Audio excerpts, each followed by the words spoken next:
বাজারে ঝুড়ি জিলাপি কিনে বেড়াতে হবে না তোমাকে, বেটা ঘুরছো মনে দাঁত ভেঙে দেবো তোমার। চলো জালসার স্থানে চলো। তুমি কেন বাজারে? এই বাক্য বলতে পারে যে সে হলো বাপ, সে হলো আসল পিতা। আর এই বাক্য বলতে পারে না যারা, যার ছেলে মেয়ে এখন ঢং ঢং ঢং ঢং করে ঘুরে বেড়াচ্ছে, এর বাপকে আমরা বাপ বলি না। এরা হলো কাপুরুষ বাপ। বাপ তো সবাই হতে পারে, বাপ তো সবাই হতে পারে। একটা পাগলের বিবাহ দিয়ে দেন, ও বাপ হয়ে যাবে। কথা বোঝেননি? কিন্তু বাপ হলে কিছু ক্ষমতা লাগে, কিছু বলা লাগে ছেলে মেয়েকে। যে আব্বু আজকে ছোট বুড়িয়ানে অনেক আলেম ওলামায়ে কেরামগণ আসবেন, আমাদের সভাপতি মাদানী সাহেব আছেন, উনি কিছু শিক্ষণীয় বিষয়ে কথা বলবেন, সেই কথাকে গ্রহণ করবে। বেটা চলো আজকে বুড়িয়ানে জালসা শুনতে যাবো। এই কথা বলে যারা আসতে পারে তারা হলো আসল বাপ। আর যার ছেলে মেয়ে এখন বাজারে ঘুরছে, এদের বাপকে আমরা আসলে বাপ মনে করি না। বাপ মানে ক্ষমতার উপরে চলবে। আব্বু বাজারে ঘুরছো, দাঁত ভেঙে দেবো বেটা। চলো আগে জালসার স্থানে চলো, তারপরে কোনো কাজ। এখন আপনার ছেলে মেয়ে বাজারে ঘুরে, ওটা আমার মেয়ে নাকি? হ্যাঁ, ওকে আমি জঙ্গিপুর থেকে এখানে জেনা করতে নিয়ে এসেছি? আপনার মেয়েকে এখন দেখলাম রাস্তাতে যেতে যেতে পুতুল কোলে করে নিয়ে গেল। কার মেয়ে ওটা? দেখেননি আপনি? আপনি যখন আমাকে নিয়ে আসলেন রাস্তাতে, দেখলাম একটা মেয়ে, দুইটা মেয়ে পুতুল কোলে করে নিয়ে যেতে। পুতুল গো, পুতুল বোঝেন না? পুতুল, পুতুল প্লাস্টিকের পুতুল, বড় বড় কাপড়ের পুতুল নিয়ে গেল। বলেন যে মেয়েটা পুতুল নিয়ে গেল, ওটা আমার মেয়ে? যে মেয়েটা পুতুল ক্রয় করলো, ওটা আমার মেয়ে নাকি? কেউ ওকে টাকাবে, কেউ কে বাধা দিবে যে আমি পুতুল ক্রয় বিক্রয় করা যায় না, পুতুল ক্রয় বিক্রয় করা হারাম। হারাম তো হারাম যা আছে যাচ্ছে। দিনী সভাতে, ইসলামিক সভাতে পুতুল বিক্রয় হবে মানে একে এখন কে ঠকাবে? কথা মনে আমি বুঝাতে পারি না আপনাদেরকে। পুতুল কি কেনা বেচা হালাল না হারাম? হারাম। পুতুল হচ্ছে শিরকের উৎস। এটা কিসের উৎস? শিরকের উৎস। বলেন আপনার মেয়ে আজকে কোলে করে, আপনার কন্যাটা কোলে করে পুতুল নিয়ে গেল, ওকে কে ঠকাবে এখন? আপনাকে আমি বলে যাচ্ছি, আপনি কথা শ্রবণ করেন।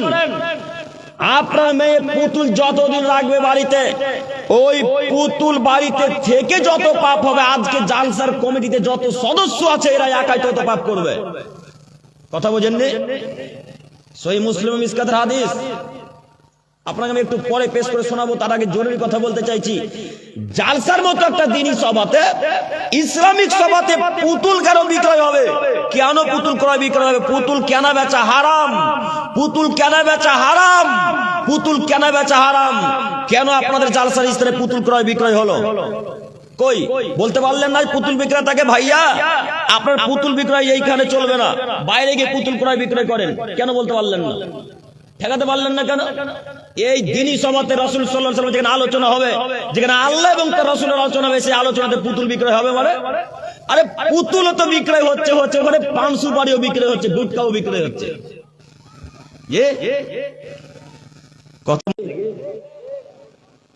আচ্ছা বলেন তো দেখি, আপনারা আজকে এখানে উপকারের উদ্দেশ্যে এসেছেন না ক্ষতির উদ্দেশ্যে এসেছেন? উপকারের। তো আজকে জালসা শুনে কিছু উপকার করলেন, আবার রাস্তাতে যেতে যেতে যখন আব্দুল করিমের বক্তব্য শেষ হয়ে গেল, তো রাস্তাতে যেতে যেতে গুটকাওয়ালাকে বলছেন একটা গুটকা দেন। তো কোনো উপকার হলো না ক্ষতি হলো? ক্ষতি হলো। তো ওই গুটকাওয়ালা দোকান আছে কেন গো? হ্যাঁ, পানের দোকানটা আছে কেন? গুটকা দোকানটা আছে কেন? ফিরাঙ্গা দোকানটা আছে কেন? বিড়ির দোকানটা আছে কেন? আপনি কি কাপুরুষ? শরীরে কি রক্ত নাই? যা আছে সবই পুজ ভরা নাকি? যদি পুজ থাকে তো হসপিটাল মোড়ে গিয়ে পুজকে বের করে রক্ত ভরার চেষ্টা করিয়েন। কাপুরুষের পরিচয় দিয়ে জালসা করার কোনো প্রয়োজন নেই। কাপুরুষের পরিচয় দিয়ে জালসা করার কোনো প্রয়োজন নেই। একটা দ্বীনি সভাতে, ইসলামিক সভাতে এখানে পুতুল ক্রয় বিক্রয় হয়, এই জায়গাতে গাঁজা হিরোইন বিক্রয় হবে কেন? এই জায়গাতে বিড়ি সিগারেট বিক্রয় হবে কেন? এই একটা দ্বীনি সভাতে কেন গুটকা হিরোইন বিক্রয় হবে? কেন বিড়ি বিক্রয় হবে? কেন গুটকা বিক্রয় হবে? কেন পান বিক্রয় হবে? যত পান কেন বিক্রয় হবে? এগুলো সব হারাম, এগুলো সব হারাম, এগুলো সব হারাম। দেখি কোন মায়ের বেটা বলতে পারে যে এগুলো জায়েজ কেনা বেচা? কি বলেন আপনি? কেন ঠেকাতে পারলেন না? যখন সন্ধ্যাবেলায় দোকানগুলো দিচ্ছ তখন বলতে পারলেন না এই দোকান দেওয়া যাবে না? আরে পুতুলের দোকান দেওয়া তো বহু দূরের কথা, গুটকা হিরোইনের দোকান দেওয়া তো বহু দূরের কথা, এই ঝুড়ি জিলাপির দোকান আপনি জালসার স্থানে বসাতে পারেন না। এরকম একটা স্থান ওই দোকান কিভাবে বসলো? যে কথা ভুল হচ্ছে নাকি? এরকম একটা স্থানে ওইভাবে কেন পুতুল বিক্রয় হবে? আপনি জানেন না পুতুল ক্রয় বিক্রয় করা হারাম? আপনি জানেন না আমাদের নবী ইব্রাহিম আলাইহিস সালাম পুতুলকে ভেঙে খান খান করে দিয়েছেন? আপনি জানেন না আমাদের নবী মুহাম্মদ সাল্লাল্লাহু আলাইহি ওয়াসাল্লাম পুতুলকে ভেঙে একেবারে চৌচির করে দিয়েছেন, চূর্ণ বিচূর্ণ করে দিয়েছেন? আপনি জানেন না কেন পুতুল জালসাতে বিক্রয় হবে? আপনি বলছেন জালসা করে মানুষের উপকার করব। তো আজকে যত মা ও বোনেরা জালসা শুনতে এসেছে, যাবার সময় সবাই একটা করে বগলে পুতুল বাড়ি নিয়ে গেছে, তাহলে এখন উপকার হলো?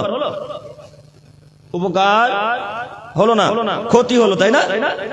আর এই পুতুল যতদিন বাড়িতে থাকবে ততদিন সেরে কি পাপ হবে? একটু আপনাকে আমি দেখাচ্ছি, দেখুন। মুহাম্মদ সাল্লাল্লাহু আলাইহি ওয়াসাল্লাম কাবা ঘরের ভেতরে প্রবেশ করলেন। তো কাবা ঘরের ভেতরে চতুর্দিকে 360টা মূর্তিকে সাজিয়ে রাখা ছিল। 360টা মূর্তিকে সাজিয়ে রাখা ছিল। তো রাসূলের হাতে ছিল একটা লাঠি দিয়ে মুহাম্মদ সাল্লাল্লাহু আলাইহি সাল্লাম সব মূর্তিকে ভেঙে খান খান করে দিলেন, একেবারে চূর্ণ বিচূর্ণ করে দিলেন, একেবারে মাটির সাথে মিশিয়ে দিয়ে আল্লাহ নবী বলছেন, জাল হক এসেছে সত্য, ওয়াজাকাল বাতিল চলে গেছে মিথ্যা, ইন্নাল বাতিলা নিশ্চয় মিথ্যা, কানা জাহুকা চিরদিন মিথ্যা। এই বলে মুহাম্মদ সাল্লাল্লাহু আলাইহি সাল্লাম সব মূর্তিকে ভেঙে খান খান করে দিলেন। এই বলে মুহাম্মদ সাল্লাল্লাহু আলাইহি সাল্লাম সব মূর্তিকে চৌচির করে দিলেন। এই বলে আমাদের ইব্রাহিম আলাইহিস সালাম সব মূর্তিকে ভেঙে খান খান করে দিলেন। আপনি কাপুরুষ, আপনি কাপুরুষ, আপনি কাপুরুষের বাচ্চা, কাপুরুষ। যেই নবী মূর্তি ভেঙে দিতে পারে সেই নবীর উম্মতের বাড়িতে কি পূজা থাকতে পারে? কেন আপনার বাড়িতে মূর্তির পূজা আছে বলেন? কেন আপনার বাড়িতে পুতুল আছে? আপনি আপনার কন্যার জন্য কলকাতা থেকে একটা পুতুল কিনে নিয়ে এসেছেন, কথা বলা পুতুল, তাই না? কথা বলতে পারে এমন পুতুল কিনে নিয়ে এসেছেন। কিসের বিদ্যা অর্জন করলেন? আপনি না মাস্টার ডিগ্রি পাস ছাত্র, আপনি না এমএ পাস ছাত্র, আপনি আপনাদের হেড স্কুলের আপনাদের হাই স্কুলের হাই টিচার, আপনি আপনাদের সিনিয়র মাদ্রাসার হাই শিক্ষক। কিসের শিক্ষক? আপনার বিদ্যাকে মাটির তলে পুঁতে দিতে এসেছে। আপনি কি মনে করেন আপনার বাড়িতে পুতুল থাকবে? মানে কেন বাড়িতে পুতুল থাকবে? ওই যে আপনার বাচ্চার বয়স আজকে 6 মাস, 6 মাসের বাচ্চাটা একটা পটে পায়খানা করবে, পাত্রে তো পায়খানা করবে, ওই পটটাও ঘোড়া আর শুকর ছাপা। কথা এরা বুঝতে পারেনি মনে হয় না। ওই যে পায়খানা যে বাচ্চাটা করবে, পায়খানার যে পাত্রটা আছে, পটটা আছে, সেটা কি ছাপা আছে? কুকুর ছাপা আছে, শুকর ছাপা আছে, ঘোড়া ছাপা আছে। ওই ঘোড়ার মাথা ধরে আপনার বাচ্চা পায়খানা করে, লজ্জা হয় না? খারাপ লাগে না? কেন এরকম জিনিস বাড়িতে থাকবে? ওই জিনিস আপনাদের বাড়িতে আজকে 6 মাস থেকে আছে। আরে আপনাদের বাড়িতে 6 মাস ধরে আছে কিভাবে? আমাদের বাড়িতে 6 সেকেন্ড ওরকম জিনিস থাকার সুযোগ পাবেন ইনশাআল্লাহ, ইনশাআল্লাহ। কেন থাকবে? আপনি জানেন না এগুলো সব হারাম? এগুলো সবই শিরকের উৎস। আপনি জানেন না কেন? আপনার বাচ্চা ছেলের জন্য একটা জামা কিনেছেন, খুব শখ করে স্টাইল বাজার থেকে কিনে এসেছেন। ওই বাচ্চা ছেলের জামাটার সামনে দিকে পুতুল ছাপা, পিছনেও পুতুল, গোটা শরীরের অঙ্গে প্রত্যঙ্গে জামাতে পুতুল ছাপা আছে। কার্টুন ছাপা থাকে না মনে হয়? থাকে কি? থাকে। বলেন এরা মুসলমানের বাচ্চা কিভাবে পুতুলকে সম্মান করতে পারে? মুসলমানের বাচ্চা কিভাবে মূর্তিকে সম্মান করতে পারে? যে নবী মূর্তিকে ভেঙে খান, ইব্রাহিম আলাইহিস সালাম মূর্তিকে ভেঙে চৌচির করে দিলেন, সেই নবীর উম্মত আমাদের নবী মুহাম্মদ সাল্লাল্লাহু আলাইহি ওয়াসাল্লাম মূর্তিকে ভেঙে চৌচির করে দিতে পারেন, সেই নবীর উম্মতের বাড়িতে মূর্তি কিভাবে থাকতে পারে? সম্মানিত মুরব্বী সাহেব, আপনাকে বলছি, যারা জালসার দায়িত্বে আছে তাদেরকে উদ্দেশ্য করে বলছে, ও আমার প্রিয় দিনী ভাইয়েরা, আপনারা দায়িত্ব পালন করেছেন আলহামদুলিল্লাহ, খুব ভালো, নেকির উদ্দেশ্যে করেছেন এটা আমি জানি। তবে আপনাকে আমি বলতে চাইছি, জালসার স্থানে আজকের পর থেকে যতদিন জালসা করবেন কিয়ামত পর্যন্ত আর কোনোদিন অন্তত পুতুল, গুটকা, হিরোইন, গাঁজা, এই তিরাঙ্গার দোকান আর বসতে দেবো না ইনশাআল্লাহ, ইনশাআল্লাহ। এইগুলো জিন্দেগি তার বসতে পাবে না। যদি বসে তার দোকানকে ভেঙে চৌচির করে দেওয়া লাগবে। এই দোকান আমাদের জায়গাতে বসবে না, ছোট বুড়িয়ানে। মনে থাকবে ইনশাআল্লাহ, ইনশাআল্লাহ। আল্লাহ তুমি কবুল করো। সম্মানিত দিনী ভাই, আরো কথা বলছিলাম, এই আপনার বাড়িতে যদি কোনো ছবি বাঁধানো থাকে তাহলে ওই ছবিকেও পুড়িয়ে দিতে হবে। বোঝেননি মনে হয়? বোঝেননি না?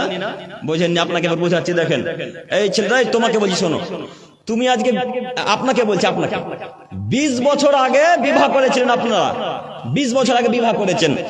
বিবাহের দিন স্বামী স্ত্রীতে শখ করে একটা ফটো তুলেছিলেন, শখ করে। ওই যে ডিজিটাল ক্যামেরা ছিল তখন 20 বছর আগে, তখন তো ফোন ছিল না, এত ছিল। ওই ক্যামেরাতে একটা ফটো তুলেছিলেন, ওই ফটোটা খুব সুন্দর করে সাজিয়ে অ্যালবামে রেখে শোকেসের ভিতরে আপনার স্ত্রী সাজিয়ে রেখেছে। আছে কি বাড়িতে? ছোট বুড়িয়ানে কারণ নাই মনে হয়। কেউ যে কথা বলে না, তার মানে আছে। কথা বলে না মানে কি আছে, তাই না? তো ওই যে ফটো আপনার বাড়িতে রাখা আছে, এই ফটোকে পুড়িয়ে দিতে হবে। এই ফটো আপনার বাড়িতে 5 সেকেন্ড থাকতে পারবে না। পুরাতে পারবো ইনশাল্লাহ। যতই শখের ফটো হোক না কেন, এই ফটোকে পুড়িয়ে দিতে হবে। মনে থাকবে ইনশাল্লাহ? ইনশাল্লাহ। আল্লাহ তুমি কবুল করো, সকলে বলি আমিন।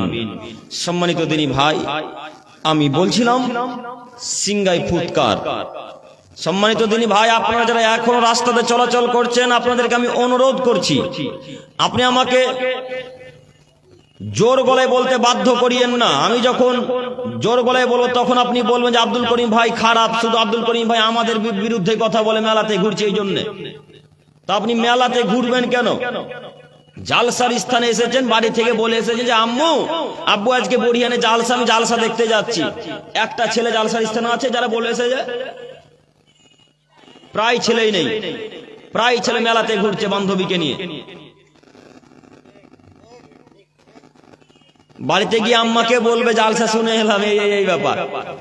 কি শুনেছে না, তোমারটা কি আলোচনা করেছে তো মা জানি না, বাজারে ঘুরছিলাম। তো বলেন এখন এই ছেলেগুলা কিভাবে বাজারে ঘুরছে? আপনারা যারা দায়িত্বশীল তাদেরকে অনুরোধ করে বলছে, আপনারা রাস্তা দিয়ে মানুষ যাতায়াত করতে দিবেন না। আপনারা তাদেরকে বসতে বাধ্য করুন, নইলে বাড়ি চলে যেতে বলুন। আমরা 2-1 জনকে আলোচনা করবো, এটা আমাদের অভ্যাস আছে। 2-3 জনকে আলোচনা করার অভ্যাস আছে। আমাদের বেশি সংখ্যক প্রয়োজন নেই, যদি তারা হেদায়েতের উদ্দেশ্যে, পরিবর্তনের উদ্দেশ্যে বক্তব্য না শুনে। যারা এখন পর্যন্ত রাস্তাতে চলাচল করছেন, আপনাদের উদ্দেশ্যে বলছি, এই মাইকের আওয়াজ যতদূর পর্যন্ত যাচ্ছে, সমস্ত দিনই ভাই ও বোনদেরকে বলতে চাইছি, জালসার আওয়াজ, বক্তব্য শুনতে যদি ভালো লাগে তো আপনি স্টেজে আসার চেষ্টা করুন। আর যদি শুনতে ভালো না লাগে, বাড়ি চলে যান, ফজরের ওয়াক্তে সালাত আদায় করতে পারবেন ইনশাআল্লাহ। অতএব আপনি আমার কথাকে খারাপ নিয়েন না। আমি আপনার দিলী ভাই, আমি আপনার বন্ধুর মতো, আমি আপনার ছেলের মতো। আপনি আমার কথাকে খারাপ নিয়েন না। আপনার আমি উপকার চাই, যে কোনো মূল্যে আপনার কোনো না কোনো উপকার করবই আশা নিয়ে জঙ্গিপুর থেকে এসেছি ইনশাআল্লাহ, ইনশাআল্লাহ। তো সম্মানিত দিনী ভাই ও বোনেরা, আমি আলোচনা করছিলাম সিংগাই ফুৎকার। সিংগাই ইসরাফিল আলাইহিস সালাম ফুঁক দিবেন, আল্লাহ সুবহানাহু ওয়া তাআলা তাকে দায়িত্বে রেখেছেন। সিংগা যেদিন ফুৎকারটা হচ্ছে ভেপুর নাই সিং, ভেপু বোঝেন, ভেপুর নাই সিং, এরকম সিংগা নিয়ে ইসরাফিল আলাইহিস সালাম ওই যে আল্লাহর দিকে তাকিয়ে ভাবে কর্ণ পেতে চোখ করে তাকিয়ে আছি, কখন আল্লাহ আদেশ করেন তখন ফুঁক মারি। তো প্রত্যেকটা ফেরেশতাকে আল্লাহ তাআলা কোনো না কোনো কাজে নিযুক্ত করে রেখেছেন। প্রত্যেকটা ফেরেশতাকে আল্লাহ সুবহানাহু ওয়া তাআলা কোনো না কোনো কাজে নিযুক্ত করে রেখেছেন। যেমন আমার আপনার কাঁধে আছে কিরামান কাতিবিন, সম্মানিত লেখকগণ। কিরামান কাতিবিন, এরা একজন পাপ লিখেন আর একজন নেকি লিখেন। তো এরা 2 জন ফেরেশতা, আল্লাহ তাআলা এক একজন ফেরেশতাকে এক এক কাজে রেখেছেন, এক একজন ফেরেশতা এক এক দায়িত্ব পালন করবে। তো ইনারা একজন পাপ লিখেন আর একজন নেকি লিখেন। এখন আমি আব্দুল করিম ইনামুল ইসলাম যেই কথা বলছি, এই কথা যদি রাসূলের পক্ষে হয় তাহলে এরা নেকি লিখবেন, আর এই কথা যদি রাসূলের বিরুদ্ধে চলে যায় তাহলে আরেকজন ফেরেশতা কি লিখবেন? এখন পাপ লিখবেন। এতক্ষণ আপনি আর আপনার ছেলে যে বাজারে ঘোরা, ফেরেশতাগণ নেকি লিখছিলেন না পাপ লিখছিলেন? পাপ লিখছিলেন, মানে এরা বক্তব্য ভালোই বুঝতে পারছে। এতক্ষণ ফেরেশতা মণ্ডলী কি লিখছিলেন? পাপ লিখছিলেন। তাহলে আপনাকে আমি বলতে চাইছি, যে কোনো কাজ, যে কোনো কথা বলার পূর্বে আগে 100 বার ভাববেন, তারপরে বলবেন। কেন? 2 জন ফেরেশতা প্রস্তুত, 2 জন ফেরেশতা প্রস্তুত, লেখার জন্য প্রস্তুত। মুখ দিয়ে বের হতে যতক্ষণ দেরি, লিখতে তত আর দেরি নয়। শুধু মুখ দিয়ে বের হতে যতক্ষণ দেরি, আর লিখতে দেরি নয়। তাই আপনাকে অনুরোধ করে বলছি, যে কোনো কথা আগে ভাবুন, তারপরে বলুন। সে বাক্যটা রাসূলের হওয়া লাগবে, সে বাক্যটা আল্লাহর হওয়া লাগবে। তাই তো আল্লাহ নবী সাল্লাল্লাহু আলাইহি ওয়াসাল্লামকে উকবা ইবনে আমের জুহানি রাদিয়াল্লাহু তাআলা আনহু আল্লাহ রাসূলকে বলেন, আল্লাহ নবী মান নাজাত, আল্লাহ রাসূল কিভাবে নাজাত পাবে একটু বলেন না, আল্লাহ রাসূল কিভাবে নাজাত পাবে একটু বলেন। তো আল্লাহ নবী সাল্লাল্লাহু আলাইহি ওয়াসাল্লাম বললেন, বাড়িতেই থাকো নাজাত হবে, বাড়িতেই থাকো নাজাত হবে। আর কিভাবে নাজাত পাবো? তখন আল্লাহ রাসূল সাল্লাল্লাহু আলাইহি ওয়াসাল্লাম বললেন, অবকি আলা খতিয়াতিক, পাপের জন্য কাঁদো নাজাত হবে, পাপের জন্য বেশি বেশি করে কান্নাকাটি করেন নাজাত হবে। আর কি করলে আল্লাহ রাসূল? মুখকে বন্ধ রাখেন, মুখ বন্ধ রাখেন নাজাত হবে। আর একটা বুখারী মুসলিমের হাদিস আছে, আল্লাহ নবী বলেছেন, মান কানা ইউমিনু বিল্লাহি ওয়াল ইয়াউমিল আখির, পৃথিবীর মানুষ তোমাদের মধ্যে যারা আল্লাহ এবং পরকালকে বিশ্বাস করে, তোমাদের মধ্যে যারা আল্লাহ এবং পরকালকে বিশ্বাস করে, ফালিয়াকুল খাইরান আও লিয়াসমুত, সে যেন ভালো কথা বলে, আর যদি ভালো কথা বলতে না পারে তাহলে সে যেন চুপ থাকে। চুপ থাকেন, বাঁচার পথ আছে। চুপ থাকেন, বাঁচার পথ আছে। চুপ থাকেন, বাঁচার পথ আছে। কিভাবে চুপ থাকবেন? ওই তো চায়ের দোকানে আড্ডা মারছেন আর গীবত করছেন অন্য লোকের নামে। হ্যাঁ, চায়ের দোকানে বসে থাকছেন আর অন্য লোকের নামে গীবত করছেন, লজ্জা লাগে না? না, ইমাম সাহেব একদিন আপনাদের মসজিদে সালাত আদায় করতে পারেনি কারণবশত, মনে করেন এই শীতের সময় ফজরের রক্তে, এই ফজরের রক্তে ইমাম সাহেব একদিন উঠতে পারেনি, খুব শীত পড়েছে বা রাত্রি জাগরণ করার কারণে উঠতে পারেনি। তখন মুরব্বী সাহেব চায়ের দোকানে গিয়ে বলছে, আমাদের ছোট বরিয়ানের ইমাম সাহেব ভালোই নয় রে, একদিন ফজরে উঠে না, অথচ উঠেনি কয়দিন? একদিন, কোনো কারণবশত উঠতে পারেনি। তো তার নামে এত গীবত, তার একবার পিছন দিকে ছিঁড়ে ফেলে দিয়েছে গীবত করে। আর তার যে বাড়িতে কাপুরুষ একবারে বোল্ডার 6টা সন্তান আছে, একদিনও বলে না তাদের নাম। একদিনও তার ছেলের নামে গীবত হলো না। একবার চাই দোকানে বললো না যে আমার বেটা গোলাই একদিনও নামাজ পড়ে না গো, একবারও বললো না। আচ্ছা বলেন তো দেখি, আপনাদেরকে বলি, প্রশ্ন করছি, ইমাম সাহেব যদি একদিন ফজরে উঠতে না পারে বা যদি নাই উঠে কোনোদিন, তো এই ইমামের ব্যাপারে আপনাদেরকে আল্লাহ তাআলা কিয়ামতের মাঠে প্রশ্ন করবে? করবে কি? করবে না। কিন্তু আল্লাহ আপনাকে প্রশ্ন করবে আপনার ছেলের ব্যাপারে। ও মুরব্বী সাহেব, আপনার ছেলে যে ফজর রক্তে না সালাত আদায় করে ঘুমিয়েছিল, আপনি কি করছিলেন? এই প্রশ্ন কাকে করা হবে এখন? গার্জেনকে, বাপকে। তো কই ছেলেকে বলতে পারলেন না যে আব্বু সালাত আদায় করতে যাবে, চলো? ইমাম সাহেব উঠতে পারেন, তার নামে কত গীবত। আপনি গীবত করতে এত ভালোবাসেন কেন? কিসের জন্য গীবত ভালোবাসেন এত? আপনি যত সালাত আদায় করলেন, যত নেকি অর্জন করলেন ফজরের সালাত আদায় করে, ফজরের পর সূর্য ওঠার পর যে চায়ের দোকানে চা পান করতে গেলেন, এখন গীবত করে সব নেকিকে আপনি ইমাম সাহেবকে দিয়ে দিলেন। কথা বুঝতে পারেননি না? আব্দুল করিম ভাই, আমি সালাত আদায় করে নেকি করলাম আর ইমাম সাহেব নেকি পেয়ে নেবে? জি, ইমাম সাহেব নেকি পেয়ে যাবে। কিভাবে দেখবেন? কিভাবে দেখবেন? ওই যে ইমাম সাহেবের নামে গীবত করেছেন, এই গীবতে নেকি কিয়ামতের মাঠে আপনাকে দিয়ে দেওয়া লাগবে। যদি কিয়ামতের মাঠে গীবতের নেকি না দিতে পারেন, তাহলে ইমাম সাহেবের যতগুলো পাপ আছে, যেই পরিমাণ গীবত করেছেন সেই পরিমাণ পাপ আপনার ঘাড়ে চাপিয়ে দেওয়া হবে। কথা বুঝাতে পারলাম না মনে হয়? গীবত আজ থেকে কাল থেকে আবার করবো নাকি? কাল থেকে গীবত হবে ইনশাআল্লাহ। অন্তত গীবত করবেন না, গীবত করবেন না ইনশাআল্লাহ। কখনো কোনো মানুষের নামে দুর্নাম করবেন না। আরো একটা কথা বলে যাই, কেউ যদি গীবত করে করে করে করে করে করে পিছন দিকে আপনার ছিঁড়ে ফেলে যায়, তারপরেও তার বিরুদ্ধে একটা কথা বলতে যাবেন না। আপনাকে এই জন্য শতদিন বক্তব্যের মাঝে বলেছি, কেউ যদি জুতা স্যান্ডেল খুলে 2-3 থাপ্পড় আপনাকে 2-3 জুতা মেরে দেয়, তো তাকে এক জুতা মারার চেষ্টা করিয়েন না। কেন বলেন তো দেখি? যেই লোকটা 2-3 জুতা আপনাকে 2-3 থাপ্পড় মেরেছে, এ নাকি কোথায় পাবেন? কথা বলে না? কিয়ামতের মাঠে আল্লাহ তাআলার কাছে পাবেন। এখন যদি আপনি পাল্টা তার গীবত করেন, এখন যদি পাল্টা তাকেও এক জুতা মারতে যান, ওই যে লোকটা 3 জুতা মেরেছিল, আপনি এক জুতা মারার কারণে এই নেকিগুলো এখন কি হয়ে যাবে? কেটে যাবে। এ নেকি আর পাবেন না। এই জন্য আপনাকে বলেছি, আপনার গীবত করে যদি পিছন দিক ছিঁড়ে ফেলে যায়, তবু আপনি তার বিরুদ্ধে কথা বলতে যাবেন না। কেন বলেন তো? নেকি পাবেন আপনি আল্লাহর কাছে।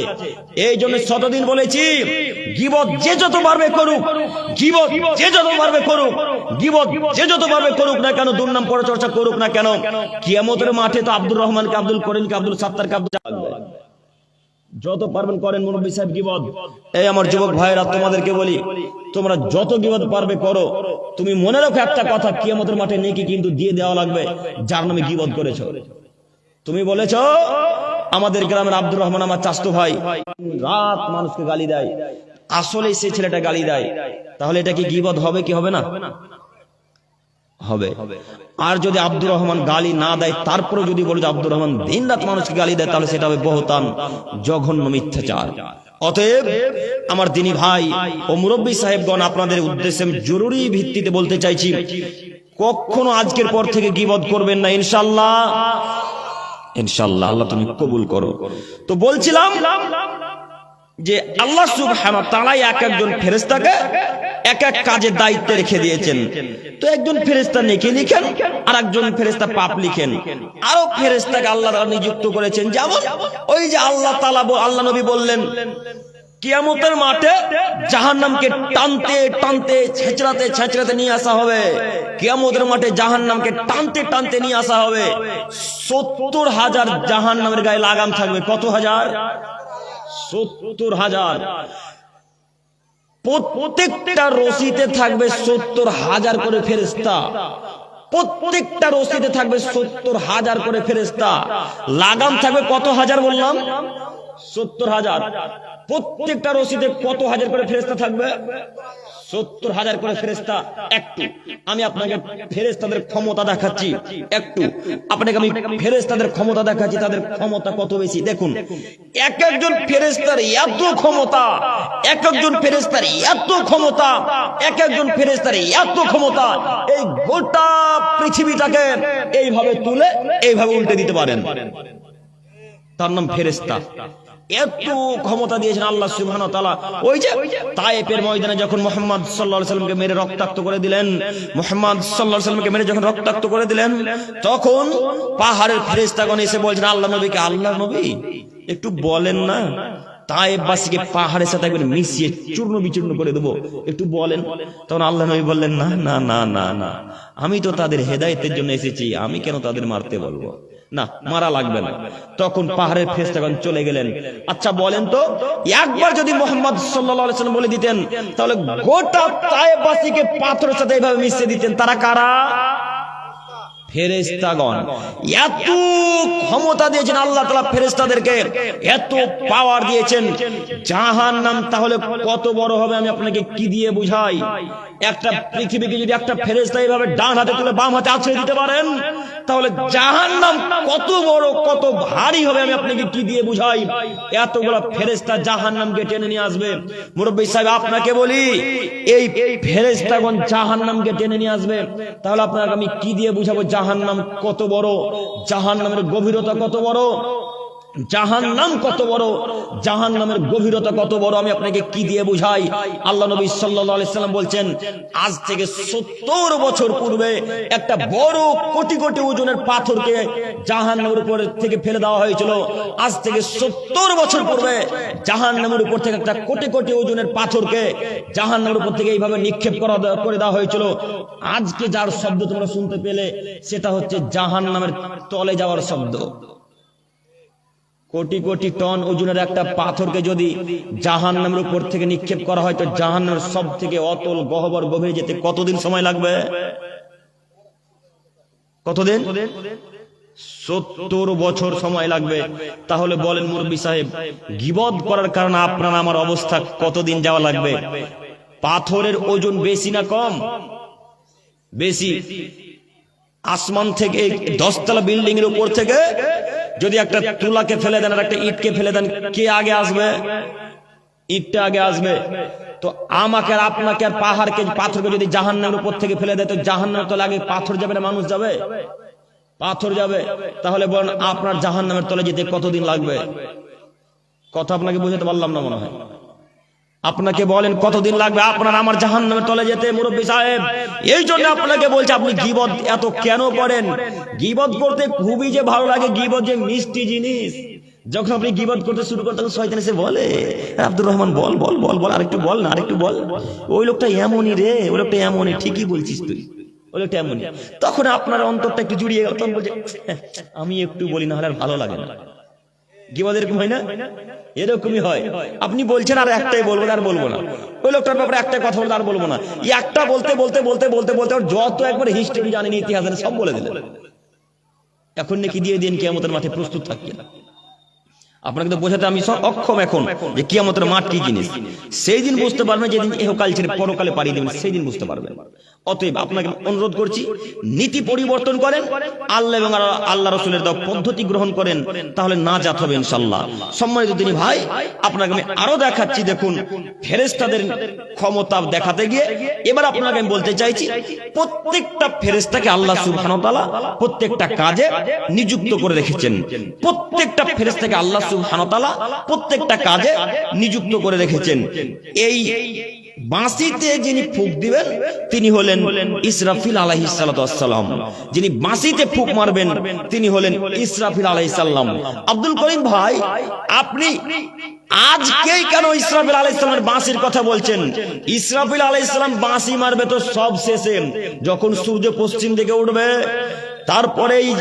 তারপরে আপনার ওই দাজ্জাল আসবে, ঈসা আলাইহিস সালাম আসবে, ইমাম মাহদী আসবে, আরো বড় বড় কিয়ামতের যে 10টা আলামত আছে, এই বড় বড় আলামতগুলো ঘটবে।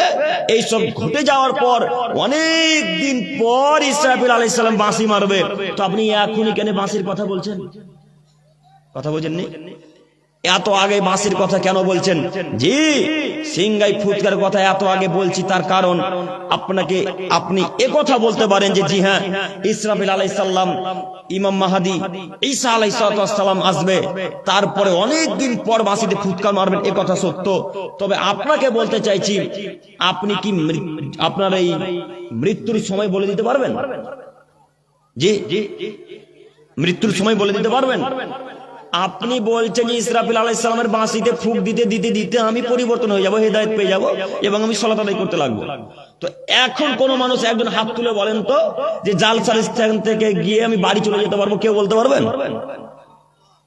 মরণের কেউ গ্যারান্টি দিতে পারে? মরণের কেউ গ্যারান্টি দিতে পারে না। তাই আপনি মনে করিয়েন না যে ইসরাফিল আলাইহিস সালামের ফুঁক দিতে অনেক দেরি আছে। ইসরাফিল আলাইহিস সালামের ফুঁক দিতে অনেক দেরি আছে, এটা হতে পারে, কিন্তু আজের মালাকুল মউত, যাকে আপনারা আজরাইল হিসেবে চিনেন, মালাকুল মউত আলাইহিস সালাতু ওয়াস সালামের আসতে দেরি হবে না, আল্লাহ যদি আদেশ করে দেন। তাই আপনাকে বলছি, আপনাকে বলে যাচ্ছি আমি যে আপনি প্রস্তুতি গ্রহণ করুন পরবর্তী জীবনের জন্য। আপনি প্রস্তুতি গ্রহণ করুন পরবর্তী জীবনের জন্য, নইলে পরকাল অতীব ভয়াবহ, জটিল, কঠিন। একটু আমার দিকে তাকান। ইসরাফিল আলাইহিস সালাম যখন ফুঁক দিবেন তখন সবাই অজ্ঞান হয়ে যাবে, সবাই মৃত্যুবরণ করবেন। আসমান এবং জমিনে যা কিছু আছে সবাই মৃত্যুবরণ করবেন। তবে একটা ইখতিলাফি মসলা আছে যে ফেরেশতাগণ মৃত্যুবরণ করবে না। অনেক আলেম ওলামা কেরাম বলছেন মারা যাবে, কেউ কেউ বলছেন মারা যাবে না। তবে যেটাই হোক না কেন, সেই ইখতিলাফের দিকে আমরা যাচ্ছি না, মতভেদের দিকে আমরা যাচ্ছি না। আমি বলতে চাইছি, আল্লাহ বলছেন যখন সিংগায় ফুৎকার দেওয়া হবে, যখন ইসরাফিল আলাইহিস সালাম ফুঁক দিবেন, তখন আসমান এবং জমিনে যা কিছু আছে সবাই মৃত্যুবরণ করবেন। সুম্মা ফিহি উখরা, এরপরে আবার যখন দ্বিতীয়বার ফুৎকার দিবেন, তখন আবার সবাই জীবিত হয়ে রবের দিকে দৌড়াতে লাগবে। সম্মানিত মুরব্বী সাহেব, আপনাকে আমি বলতে চাইছি, আল্লাহ এবং রাসূলের দেওয়া পদ্ধতি গ্রহণ করুন, সেই পদ্ধতিতেই সালাত আদায় করা লাগবে, তাহলে কিয়ামতের মাঠ থেকে বেঁচে যাবেন। একটু আমার দিকে তাকান।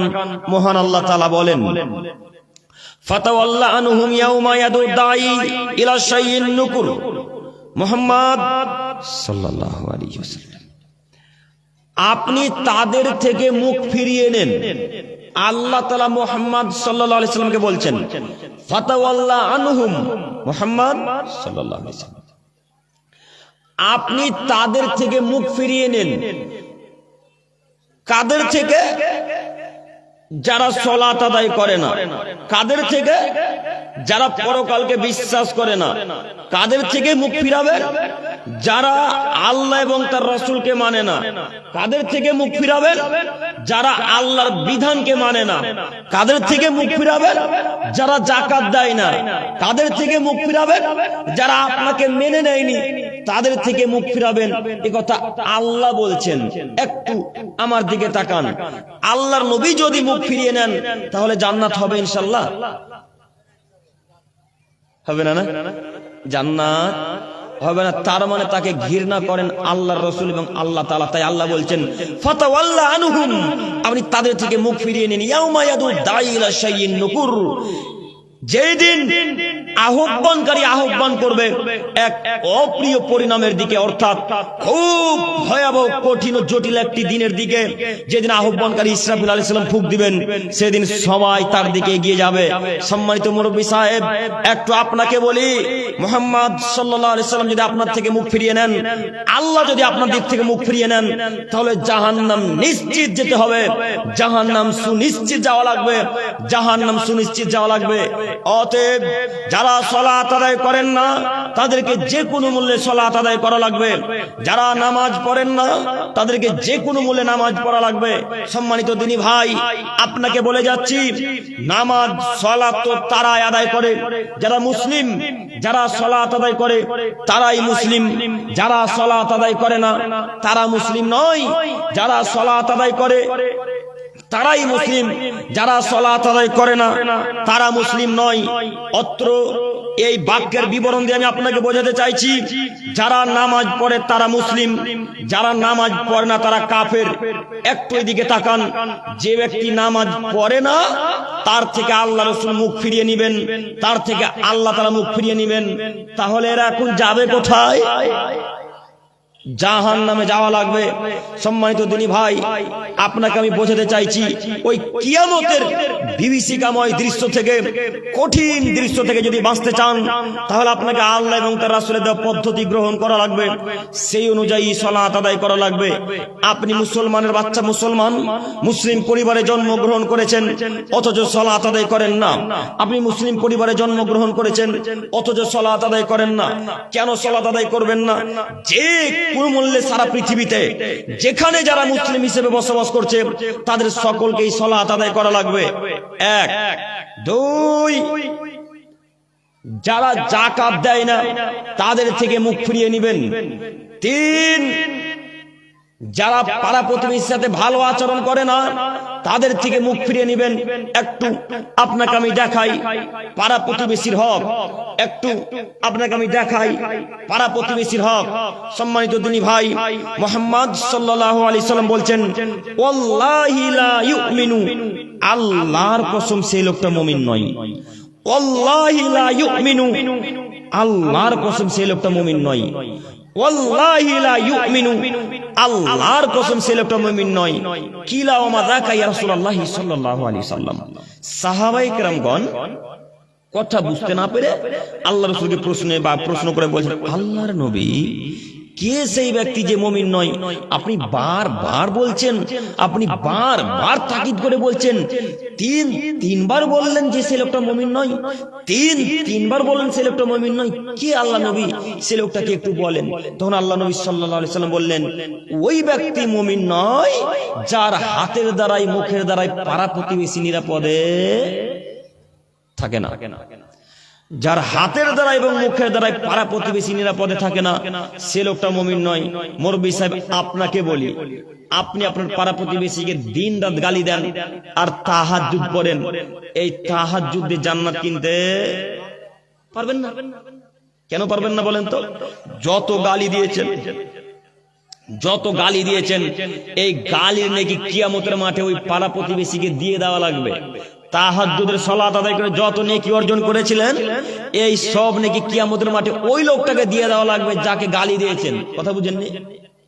সেই লোকটাকে দিয়ে দেওয়া লাগবে। অতএব আপনি পাড়া প্রতিবেশীর কখনো দুর্নাম এবং গালি করতে পারেন না। আরো একটা কথা উদাহরণ দিয়ে আপনাকে সামনে দিকে এগিয়ে যাই। আপনাদের দুইজনের রাস্তা একটাই, আপনার ভাইয়ের দরজায় সামনে দিয়ে, আপনার দরজায় সামনে দিয়ে দুইজনে একটা রাস্তাতে যাতায়াত করেন, কিন্তু রাস্তাটা আপনার। আমার দিকে তাকান, আমাকে দেখতে পাচ্ছেন আপনারা? আমার দিকে তাকান। দুই ভাই একই দাগে বসবাস করেন, একই বাড়ি, দুই বাড়ি পাশাপাশি, কিন্তু যে রাস্তাতে চলাচল করবেন সেই রাস্তাটা আপনার। কথা বোঝা গেছে কি? তো পরের দিন সকালে আপনার স্ত্রীর সাথে আপনার বউয়ের অত্যন্ত ঝামেলা, বেজায় গালি দেওয়া দেয়, মুখের ভাষা এত খারাপ, মনে হচ্ছে যেন লন্ডন থেকে পিএইচডি করে এসেছে, এত ভাষা খারাপ। তো ভাষা খারাপ করার পর আপনার স্ত্রী আপনাকে রাতের বেলায় কানে কানে বলছে, হ্যাঁ গো আব্দুর রহমানের আব্বা, জায়গাটা তো আমাদের, তো জায়গাটা ঘিরে দাও না, জায়গাটা তো আমাদের, জায়গাটাকে ঘিরে দাও, তাহলে ওরা যেতে পারবে না। তো আপনি আপনার স্ত্রীর কথা শুনে ঠিকই সকালবেলা জায়গাটাকে ঘিরে দিলেন। এখন বলেন তো ফলাফল কোথায়? কথা আমি বুঝাতে পারলাম না মনে হয়। এখন ফলাফল কোথায়? জাহান্নাম। আল্লাহর নবী বলছেন তোমরা মানুষকে যাতায়াতের জন্য রাস্তা করে দাও, আর আপনি আপনার স্ত্রীর বাক্য শুনে, কথা শুনে আপনার ভাইয়ের রাস্তাটাকে সংকীর্ণ করে দিলেন, ঘিরে দিলেন, মানে আপনার ভাই এখন না যেতে পারে। আবার ওই আপনার স্ত্রী লুকিয়ে লুকিয়ে দেখবেন কাঁচও ফেলে রাখে, বোরের কাঁটাও ফেলে রাখে। বোরের কাঁটা বুঝেন? কুলের কাঁটা, বোরের কাঁটা ফেলে রাখে। আপনার স্ত্রীকে বাড়ি গিয়ে বলিয়েন, তুমি যদি এখন তাহাজ্জুদ করে আল্লাহর কাছে কান্নাকাটি করো তা জান্নাত হবে না। এখন আগে তুমি আমার ভাইয়ের কাছে ক্ষমা ভিক্ষা চাও, কাঁটা দিয়ে যে পাপ করেছে, অত্যাচার করেছে, অত্যাচারের পাপ আমার ভাইয়ের কাছে ভিক্ষা চাওয়া লাগবে, তারপরে পাপ ক্ষমা হবে। সম্মানিত দিনী ভাই, সম্মানিত মুরব্বী সাহেব, স্ত্রীর কথা শুনে দুই ভাই ঝামেলা করবেন না কখনো। স্ত্রীর কথা শুনে দুই ভাই কখনো ঝামেলা করবেন না। কেন জানেন? মহিলাদের বুদ্ধি আগে ছিল হাঁটুর নিচে, এখন টাকুর নিচে। ওদের বুদ্ধি এত কম, ওরা শুধু দিন রাত চায় যে একজন আর একজনের কিভাবে ক্ষতি করতে পারবে, এই গতিতে তারা চলে। আর পাশে বাড়ির লোক যদি ধনী হয়ে যায় তাহলে তো তার গায়ে করে আগুন ধরে যাবে। যে পাশে বাড়ির লোকটা যদি ধনী হয়ে যায়, একটু উপার্জন করতে পারে, টাকা পয়সা হালাল পন্থায়, তাহলে একেবারে দেখবেন তার গায়ে সবসময় টপক টপক করে আগুন চলছে। কেন বলেন তো? ও অপরের ভালো দেখতে পারে না, তাই না? আপনার স্ত্রীকে বলিয়ে না, যদি আপনার স্ত্রী থাকে মঞ্চে, তো আপনার স্ত্রীকে বলছি, সম্মানিত মা ও বোন, আপনাকে বলি, জান্নাত যদি পেতে চান তো পাড়া প্রতিবেশীর সাথে ঝগড়া বন্ধ করুন। পাড়া প্রতিবেশীর সাথে ঝগড়া বন্ধ করুন। একটু আপনাকে দেখাচ্ছি, দেখুন। আবু হুরায়রা রাদিয়াল্লাহু তাআলা আনহু থেকে বর্ণিত, তিনি বলেন, রাসূলুল্লাহ সাল্লাল্লাহু আলাইহি ওয়াসাল্লামকে এক ব্যক্তি জিজ্ঞাসা করলো, আল্লাহর নবী, একটা মহিলা আছে, যে মহিলাটা বেশি বেশি সালাত আদায় করে, বেশি বেশি সিয়াম পালন করে, বেশি বেশি দান খায়রাত করে, কিন্তু সেই মহিলাটার মুখের দ্বারাতে তার পাড়া প্রতিবেশী নিরাপদে থাকে না। তখন আল্লাহ নবী বললেন, হিয়া ফিন্নার, সেই মহিলা জাহান্নামে যাবে।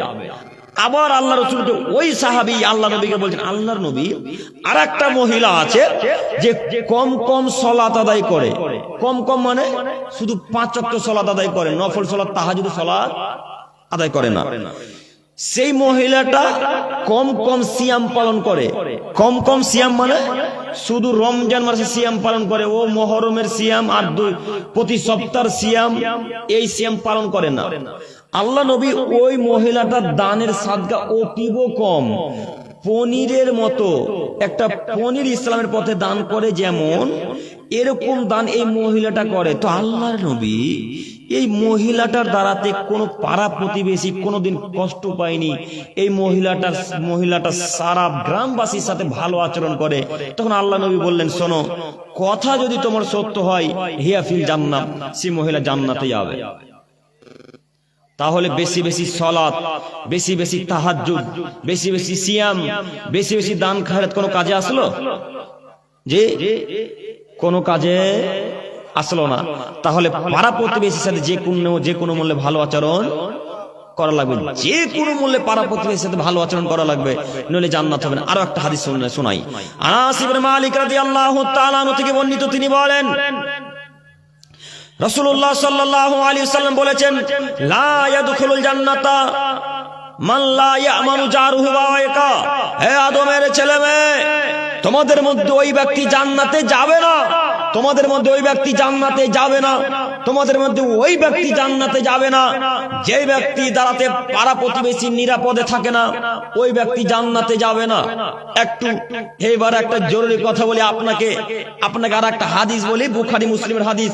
আল্লাহ নবী বলছেন যে তোমার যদি কোনো পাড়া প্রতিবেশী তোমার বাড়ির পাশে খুঁটি লাগাতে চাই তো তাকে খুঁটি লাগাতে দিও। তোমার প্রতিবেশী যদি তোমার বাড়ির দেওয়ালে খুঁটি লাগাতে চাই তাহলে তাকে খুঁটিটা লাগাতে দিও। এ কথা আল্লাহর নবী বলছেন।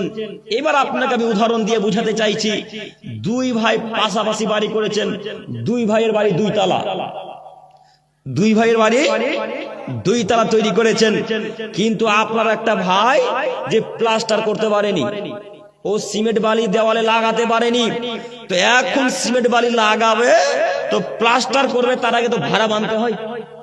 তো ভাড়াটা আপনার জায়গাতে বেঁধেছে, কোথায় বেঁধেছে একটু কথা বলেন? ভাড়াটা আপনার ভাইয়ের জায়গাতে, মানে আপনার জায়গাতে বেঁধেছে। তখন আপনি বলছেন আমার জায়গাতে ভাড়া বেঁধে তোকে প্লাস্টার করতে দেবো না। এরকম মানুষ মনে হয় বুড়িয়ানে নাই, আছে? আশ্চর্য বিষয় গো, আমার নিজের চোখে দেখা জঙ্গিপুরে সামান্য শুধু রং করবে, কালার করবে, বাড়ি কালার করবে। তো আচ্ছা মানলাম যে লোকটা জায়গা ছাড়েনি, মানলাম যে লোকটা জায়গা ছাড়েনি। আপনাদের হয়তো এই গ্রামের এই জেলার নীতি আছে যে 2 ফুট 2.5 ফুট ছেড়ে ঘর করতে হয়, তাই না? আমাদের দিকেও তো একজন ধরেন মানলাম যে ছাড়েনি, তো সেই লোকটা যদি আপনার দেওয়ালে বাঁশটা খুঁটিটা লেগে কালার বা প্লাস্টার করে তো আপনার জায়গাটা সারা জীবনের জন্য দখল হয়ে যাবে কি হবে না?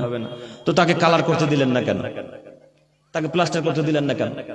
এই নাকি আপনি মুসলমানের বাচ্চা, এই নাকি আপনার নাম আব্দুর রহমান, আপনি আবার বলছেন আল্লাহ জান্নাত দিবে না, মানে জান্নাত ঝগড়া করে নেব আপনি বলছেন। আর এদিকে যে দিন রাত ভাইকে কষ্ট দিয়েছেন এটা মাথা থেকে কাজ করে না। কথা বুঝতে পারেন না মনে হয়? কথা বুঝতে পারছেন কি? প্লাস্টারটা করতে দিলে কি জায়গাটা সারা জীবনের মতো দখল হয়ে যাবে আপনার? কেন আপনি প্লাস্টার করার জন্য খুঁটিটা পুঁততে দিলেন না? কেন দিবেন না? আপনি দিবেন না কেন? করুক না ভাই, সুবিধা হয়েছে করছে, করুক, এতে আপনার কি অসুবিধা হয়? আল্লাহর নবী বলছেন যদি কোনো পাড়া প্রতিবেশী তোমার দেওয়ালের সাথে দেওয়ালে খুঁটি লাগায় তো তাকে দেওয়ালের সাথে দেওয়ালে খুঁটি লাগাতে নিষেধ করো না। এই কথা আল্লাহ নবী বলছেন। তার মানে আল্লাহ নবী সাল্লাল্লাহু আলাইহি সাল্লাম আঁচ করে গেছেন যে আমার উম্মতের মানুষ দেওয়ালের সাথে দেওয়াল খুঁটিও লাগাতে দিবে না, তাই না? তাহলে বলেন একটা খুঁটি লাগালে যদি আপনার পাড়া প্রতিবেশী যদি খুঁটি লাগে তাহলে যদি আপনার গায়ে লাগে, তারপরেও আপনি বলছেন তাহাজ্জুদে জান্নাত কিনবো। কত সহজ জান্নাতে যাওয়া! জান্নাতে যাওয়া কি এত সহজ? জান্নাতে যাওয়া তো সহজ নয়, জাহান্নামে যাওয়া সহজ। আবু হুরায়রা রাদিয়াল্লাহু তাআলা আনহু বলছেন হুজিবাতিন নার বিসাওহাত হুজিবাতিল জান্নাত বিল মাকারিহ। আদমের ছেলে মেয়ে শোনো, জাহান্নাম মনের ইচ্ছা দিয়ে আল্লাহ তাআলা ঘিরে দিয়েছেন, আর জান্নাতকে কষ্ট নীতি কায়দা ক্লেশ দিয়ে ঘিরে দিয়েছেন। আপনাকে আমি এখন বলতে চাইছি জাহান্নাম রাস্তাতে পড়ে আছে। জাহান্নাম কোথায় পড়ে আছে? রাস্তাতে পড়ে আছে। আর জান্নাত পড়ে, জান্নাত যদি নিতে চান তো কষ্ট নীতি কায়দা ক্লেশ খুব কষ্ট করে জান্নাত পাওয়া লাগে। আব্দুল করিম ভাই আমি জাহান্নামে যাব, এখন কি করা লাগবে? তাহলে আপনার পাড়া প্রতিবেশীকে গালি দেন, জাহান্নাম নিশ্চিত। আব্দুল করিম ভাই আমি জাহান্নামে যাব, তো কি করা লাগবে? সালাত আদায় করিয়েন না। খুব সহজ কাজ নয়, খুবই সহজ নয়। জাহান্নামে যাব আব্দুল করিম ভাই, তো স্ত্রীকে এখন বেপরদে রাস্তায় ঘুরান, জাহান্নামে যাওয়া অতীব সহজ। এইবার যদি জান্নাত পেতে চান তাহলে এইগুলোকে সব কিছুকে কন্ট্রোল করতে হবে, কিন্তু এইগুলোকে কন্ট্রোল করা খুবই যে কঠিন। কঠিন নাই? খুবই যে কঠিন। সালাত আদায় করা খুবই যে কঠিন কাজ গো। এই যে শীতের সময় ফজর ওয়াক্তে সালাত আদায় করা কি যেমন তেমন ব্যাপার? জি, ট্যাঙ্কির পানিতে ওযু করলে মনে হচ্ছে যেন কবজি খোলে পড়ে যাবে, এখন এত ঠান্ডা ট্যাঙ্কির পানি, তাই না? এই সময়ে এত কষ্টে সালাত আদায় করা খুব যেমন তেমন ব্যাপার নাকি ভাবছেন? খুব সহজ বিষয়?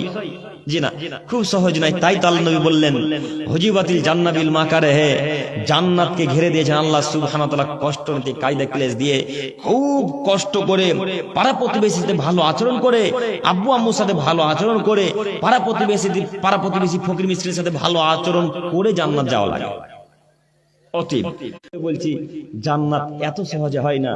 আজকের পর থেকে আর ইনশাআল্লাহ পাড়া প্রতিবেশীকে গালি দিব না, ইনশাআল্লাহ পাড়া প্রতিবেশীর সাথে ভালো আচরণ করব ইনশাআল্লাহ, বিশেষ করে ফকির মিসকিনদের সাথে ভালো আচরণ করব ইনশাআল্লাহ, আর আজকে থেকে প্লাস্টার করতে দেবো ইনশাআল্লাহ। এটা কঠিন হয়ে গেল নাকি? কঠিন ভাবে নিবেন না। প্লাস্টার করুক না, 2-1 দিনের কাজ করে তার সব খাম্বা খুঁটি নিয়ে চলে যাবে, তাই না? কোনো কঠিন বিষয় নেই, পারবো ইনশাল্লাহ। আপনি একটু সবর করেন, ধৈর্য ধারণ করেন, জান্নাত আল্লাহ দেবেন ইনশাল্লাহ। আপনি একটু ধৈর্য ধারণ করেন।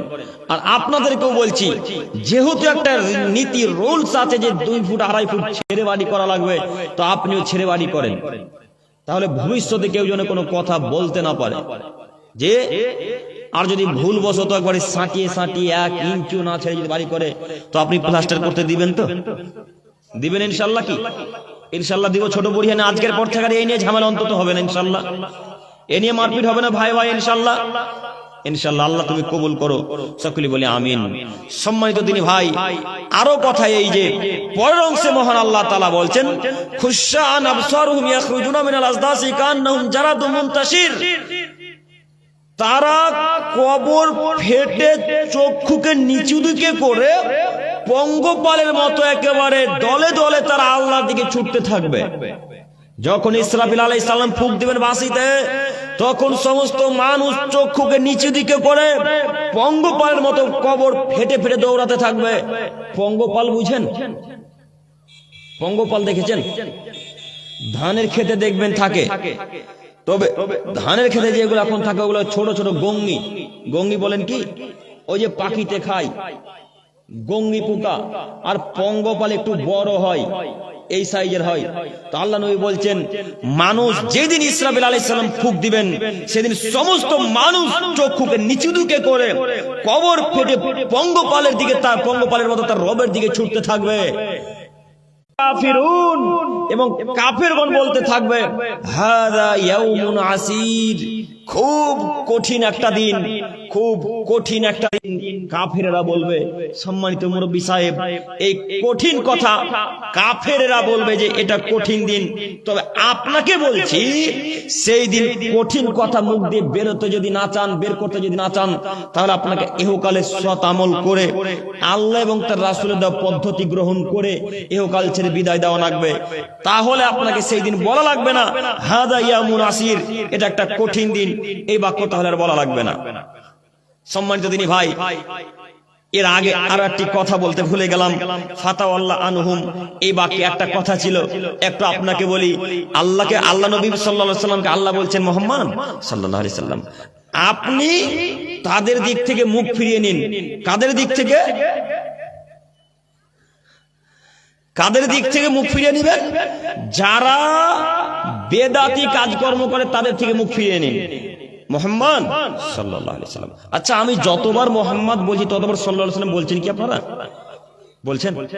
আমি যতবার মুহাম্মদ বলবো ততবার আপনাদেরকে কি বলা লাগবে? সাল্লাল্লাহু আলাইহি সাল্লাম।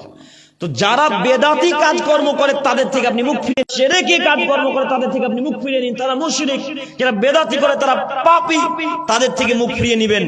ও হুজুর আপনাকে বলি এবার, ও হুজুর আপনাকে বলছি, আপনার দিক থেকে আল্লাহ নিজে মুখ ফিরাতে বলছেন মুহাম্মদ সাল্লাল্লাহু আলাইহি সাল্লামকে। আপনি বেদাত চালু করেন, আপনি বেদাতি কাজকর্ম করেন, আপনার দ্বারাতেই বেদাত শুরু হয়েছে, আপনার দ্বারাতেই বেদাত চালু হয়েছে, আপনি বেদাতকে চালু করেছেন। আপনাকে আমি অনুরোধ করে বলতে চাইছি, এই বেদাতি কাজকর্ম বন্ধ যেদিন করতে পারবেন, সেই দিন আপনি লাভবান হবেন ইনশাআল্লাহ।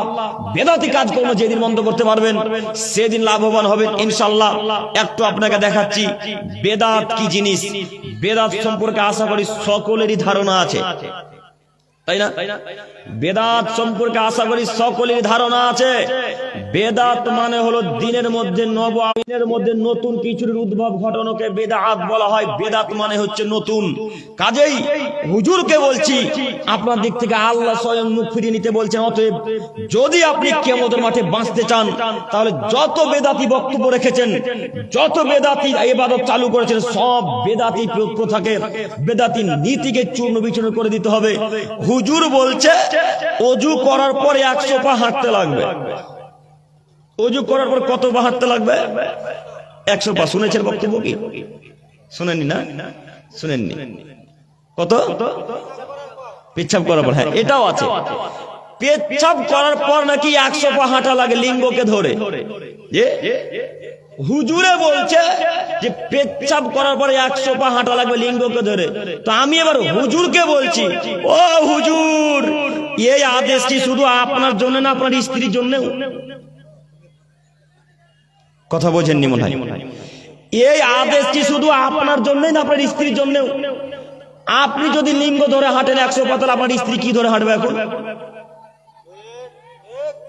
হাসছেন আপনারা, কথা বুঝতে পারেননি? শুধু বিধান কি পুরুষদের জন্য আলাদা, মহিলাদের জন্য আলাদা নাকি? যে তো হুজুর বলছে পুরুষদেরকে লিঙ্গ ধরে 100 পা হাঁটা লাগবে পেচ্ছাপ করার পর, তো এখন মহিলারা কি করবে? হুজুর বক্তব্য দেওয়ার আগে একটু যাচাই বাছাই করিয়েন, বক্তব্য দেওয়ার আগে একটু যাচাই বাছাই করিয়েন। বক্তব্য দিয়ে জাহান্নাম কিনিয়েন না। আপনাকে শতদিন বলেছি, দেখবেন আল্লাহ নবী বলছেন, মান কাযাবা আলাইয়া মুতাম্মিদান ফালিয়াতাবাওয়াউ মাকাদাহু মিনান নার। হে বক্তাগণেরা, তোমরা শোনো, তোমরা যদি একটা কথা আমার নামে বলো, সেই কথা যদি আমার না হয়, তাহলে তোমাদের থাকা জায়গা জাহান্নাম, তোমাদের থাকার জায়গা জাহান্নাম, তোমাদের থাকা জায়গা জাহান্নাম।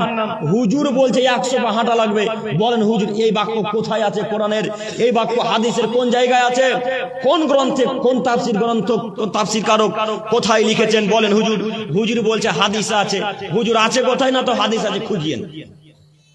বলেন এই হুজুর এখন কি হবে? হুজুর আপনাকে বলছি, বক্তব্য দেওয়ার আগে একটু যাচাই বাছাই করিয়েন। আপনি ঠিকই বক্তব্য শেষ করে বলতে পারেন, ইয়া নবী সালাম আলাইকা, ইয়া রাসূল সালাম আলাইকা, ইয়া হাবিব সালাম আলাইকা। ছোট বুড়িয়ানে হয়? হ্যাঁ হয়। আল্লাহ, আমি তো ভাবছিলাম ছোট বুড়িয়ানে সবাই আহলে হাদিস। এটা তো হয় না।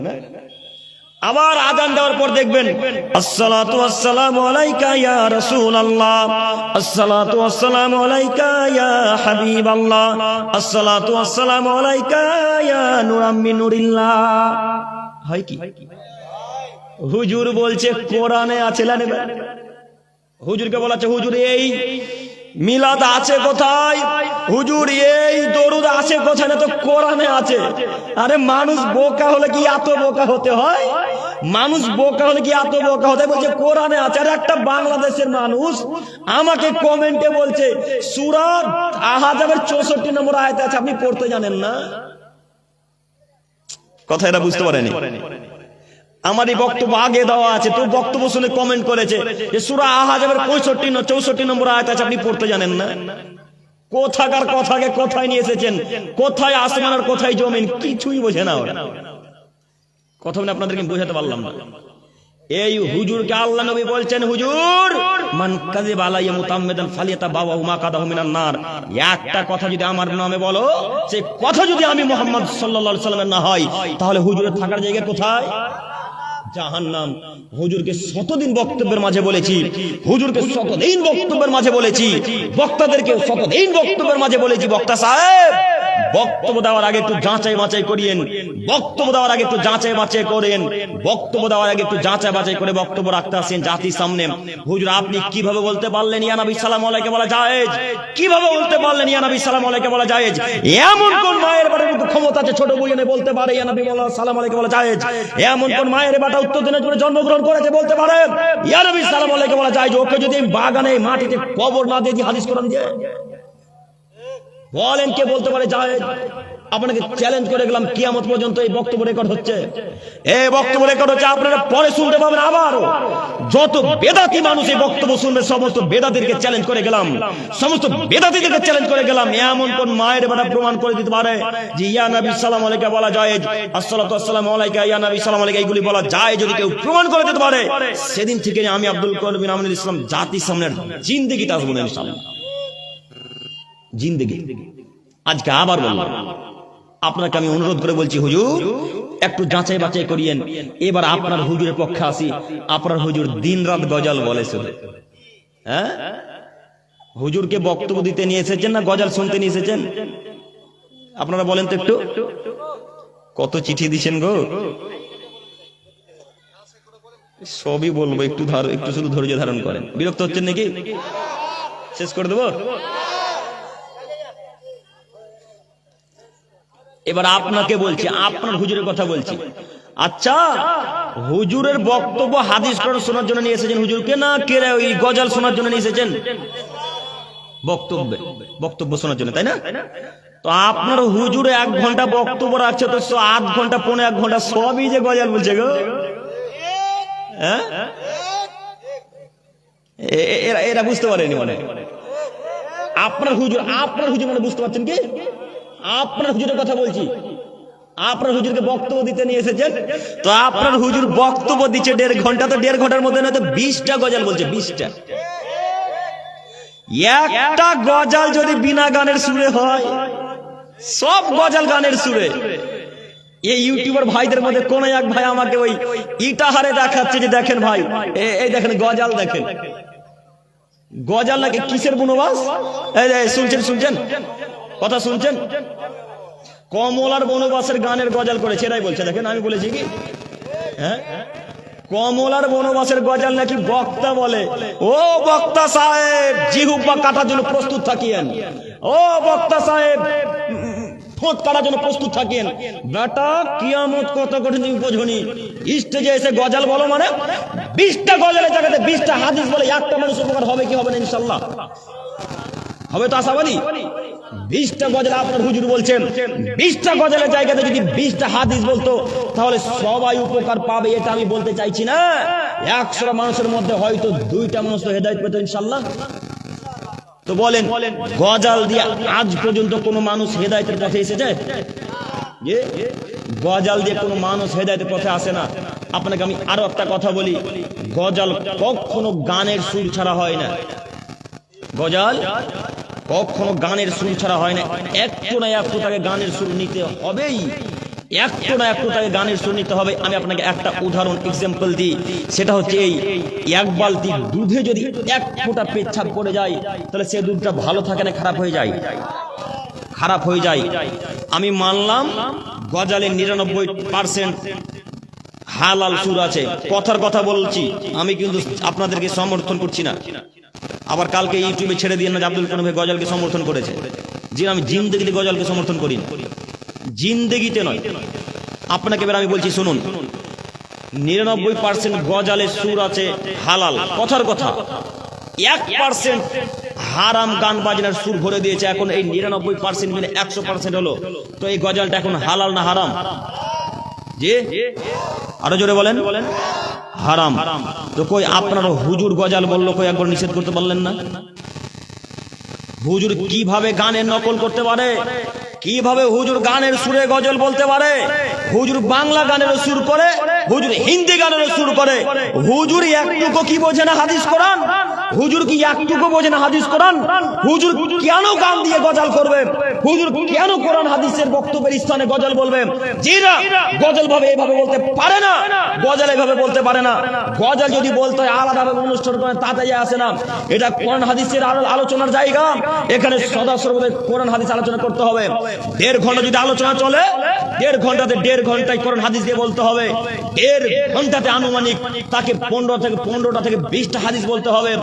15টা থেকে 20টা হাদিস তো বলা বহু দূরের কথা, একটা হাদিস বলে না, 15টা থেকে 20টা শুধু গজলই বলে। ওই হুজুর নাকি আপনাদের প্রধান বক্তা। মানুষ বোকা হলে মানুষের বিবেক বুদ্ধি কোথায় গিয়ে দাঁড়ায়? মানুষ বোকা হলে মানুষের বিবেক বুদ্ধি কোথায় গিয়ে দাঁড়ায় আমি নিজেও বুঝতে পারি না। যে বেশি গজল বলতে পারে সেই নাকি প্রধান বক্তা। আর আপনারা মনে করেছেন এই যারা জালসা কমিটি, যারা আপনারা জালসা করে, শুধু আপনাদের বুড়িয়ানকে বলছি না, সারা ভারতবর্ষে, বাংলাদেশ, পাকিস্তান, আরব, কুয়েত, যে যেখানে জালসা করছে তাদের সকলের উদ্দেশ্যে বলছি, যে যত বেশি টাকা নিতে পারে সে তত বড় বক্তা মনে করেছেন আপনারা, তাই না? যে যত বেশি টাকা নিতে পারে সে তত বড় বক্তা, এটা আপনাদের ধারণাই। এবার আপনাকে আমি একটা কথা বলে যাচ্ছি, শুধু আপনি কথার সাথে কথা মিলাবেন। দেখেন, যারা টাকা ধার্য করে টাকা ধার্য করে ডিমান্ড করে বক্তব্য দিতে আসছেন, তারা কটা হাদিস বলছে আর আমরা যেখানে আলোচনা করছি সেখানে কটা হাদিস বলছে, আপনি একটু শুধু মিলাবেন, কম্পেয়ার করবেন ইনশাল্লাহ। কাল থেকে একটু কম্পেয়ার করেন, দেখেন তো কে বেশি হাদিস বলছে। দেখেন আপনার হুজুর কটা হাদিস বলেছে 1.5 ঘন্টার আলোচনাতে, আর আমরা 1.5-2 ঘন্টার আলোচনাতে কটা হাদিস বলেছে আপনি শুধু দেখি মিলাবেন, শুধু একটু মিলাবেন। 8 ঘন্টা মিলাবেন, 1.5 ঘন্টা মিলাতে হবে না, 8 ঘন্টা দেখেন কে কোন হাদিস বলেছে। ওই নাকি আপনাদের বড় বক্তা। কিভাবে হতে পারে যে গজাল বলতে পারে, যেই বড় বড় গজাল বলতে পারে, ভালো সুর করে বলতে পারে, সেই নাকি বড় বক্তা, সেই নাকি দামি বক্তা। আর মহিলারাও বোকা, মহিলারা গজাল চিঠি লিখে পাঠাচ্ছে যে গজাল বলেন একটা। ওদের তো বিবেক বুদ্ধি নেই। একটু আগে বলছিল না হাঁটু নিচে বুদ্ধি, এখন ওদের টাকু নিচে বুদ্ধি চলে গেছে। এত বুদ্ধি কম হলে হয়? আপনাকে হতে হবে আয়েশা রাদিয়াল্লাহু তাআলা আনহার মতো, আপনাকে হতে হবে ফাতেমা রাদিয়াল্লাহু তাআলা আনহার মতো, আপনাকে হতে হবে খাদিজা রাদিয়াল্লাহু তাআলা আনহার মতো, আপনাকে আরো অন্যান্য যারা দামি দামি মহিলা আছে, সাহাবীগণ আছে, সাহাবায়ে কেরামগণের স্ত্রীগণ যারা আছে, আল্লাহ রাসূলের স্ত্রীগণ যারা আছে, তাদের মতো হতে হবে। আপনি কোন গজল শুনবেন? আপনি কোন গজল শুনবেন? সম্মানিত দিনী ভাই, আপনাকে বলি আপনিও গজল শোনা থেকে বিরত থাকেন। এইভাবে গজল শোনা এতটা ঠিক নয়। আপনি বক্তাদেরকে কেন গজল বলতে বলবেন? আপনারা নিজে, আমি দেখেছি বক্তব্যের স্থানে, আমি পিছন দিকে বসে আছি, একজন চিঠি দিয়ে বলছে অমুক বক্তাকে যে একটা গজল বলে স্টেজ থেকে নামে। এরকম ঘটে কি? কথা বলেন না কেন? ভয় লাগছে নাকি? চেয়ারে আমি আছি না আপনারা আছেন? মারলে কাকে মারবে? বুড়িয়ানের লোক আমাকে। তো ভয় করছেন কেন? শুধু কথার সাথে কথা মেলাবেন, একটু ভয় করিয়েন না। আমি আব্দুল করিম রানুল ইসলাম জিন্দেগিতে কাউকে ভয় করে বক্তব্য রাখিনি, রাখবো না ইনশাল্লাহ। এতটুকু আল্লাহর উপর বিশ্বাস রাখি। আর দিন রাত আম্মাকে বলে, আম্মা স্টেজে যাচ্ছে একটু দোয়া করিয়েন, আম্মু দোয়া করেন। আম্মু মাঝে মাঝে বলে যে বেটা এত কড়া করে বক্তব্য না রাখলে হয় না। কোথায় কি হয়? ওই যে ফুরফুরার লোকেরা দিন রাত যে গালি দিচ্ছে, মাঝে দিন রাত শুনতে পাচ্ছে। বাড়িতে যদি কোনোদিন থাকি তো 100 নিচে কোনোদিন কল বাকি আছে না, 100 মিনিমাম কল আসবেই। তো এই 100 কলের মধ্যে মিনিমাম 20-25টা লোক শুধু ফুরফুরা থেকে ফোন করে শুধু গালি দেয়, শুধু গালি। তো স্পিকার অন দিয়ে মাঝে মাঝে কথা বলি খেতে বসে, তখন মাও শুনতে পাই। তো মা বলে বেটা এত কড়া করে না বললে হয় না। আমার মা হানাফি পরিবারের মহিলা, আমার মা হানাফি পরিবারের মহিলা, পচা হানাফি। ওর আম্মা মারা গেছে, তো ওর ভাইয়েরাও মিলাদ করেছে। বেটা আমাকে বলছে মিলাদ করে দিতে হবে। আব্দুল করিমের শ্বাস, দেহে শ্বাস যতদিন থাকবে ততদিন আব্দুল করিম মিলাদ করবেন ইনশাল্লাহ। হ্যাঁ, আব্দুল করিমকে দাওয়াত দিয়ে বলছে ভাই না আসতে হবে। মামা যেই দিনে দাওয়াতি পথকে বন্ধ করতে পারবেন, মিলাদি পথকে, সেদিন যাবো ইনশাল্লাহ। তার আগে না। মা একবারে পচা হানাফি লোকের মা, আমার মা পচা হানাফি লোকের পরিবার থেকে আমার আব্বা বিবাহ করেছিলেন। হয়তো বুঝতেন না তখন, আল্লাহ আলাম। আমার আব্বাও মারা গেছেন, আল্লাহ আমার আব্বুকে জান্নাতুল ফেরদাউস দান করুন।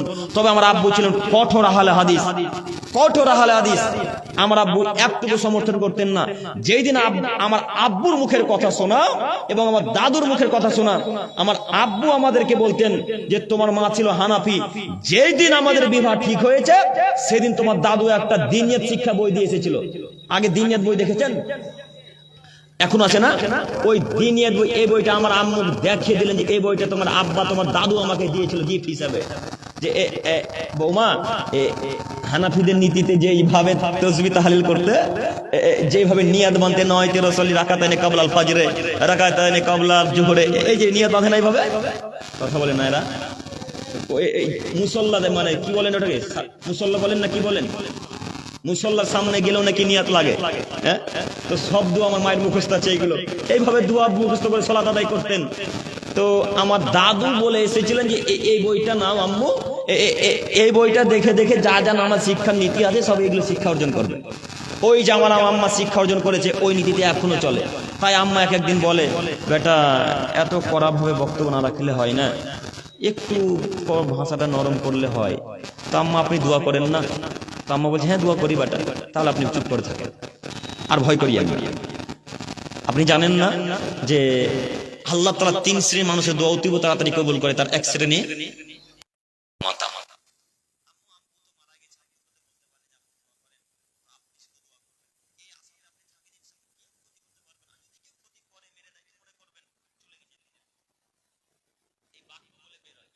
আজকেও বলছিলেন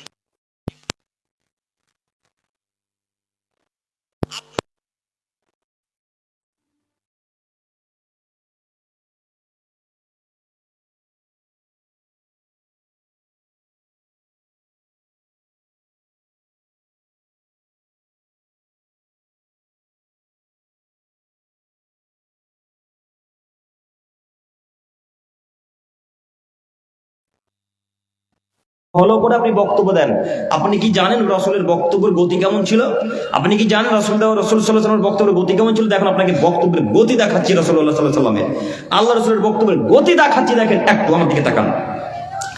আল্লাহ রসুলের বক্তব্যের গতি, তিনি বলছেন ইদা খাতাবা, যখন তিনি বক্তব্য দিতেন, আহমারাতা আইনাহু, তার দুই চোখ লাল হয়ে যেত, অস্তাতা গাদাবাহু, তার রাগ বেশি হয়ে যেত, ওয়ালা সাউতুহু, তার আওয়াজ উঁচু হয়ে যেত, কান্নাহু মনোজুর জায়েজ, যেন তিনি স্বর্ণদলকে ধমক দিচ্ছেন, সৈন্যদেরকে আদেশ করছেন এইভাবে যুদ্ধ করতে হবে, এই সাহাবায়ে কেরামগণ বদরের যুদ্ধ এইভাবে লড়াই করতে হবে, এইভাবে সালাত আদায় করতে হবে, এইভাবে তিনি যেন ধমক দিচ্ছেন।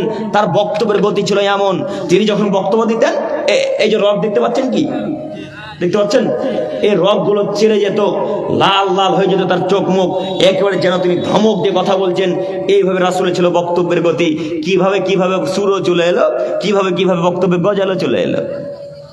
যে সম্মানিত মুরব্বী সাহেব ও আমার বক্তা ভাইয়েরা, আপনাদের উদ্দেশ্যে বলছি, বক্তব্যের জগতে আছেন, বক্তব্য দেন, হাদিস কোরআন দিয়ে বক্তব্য দেন।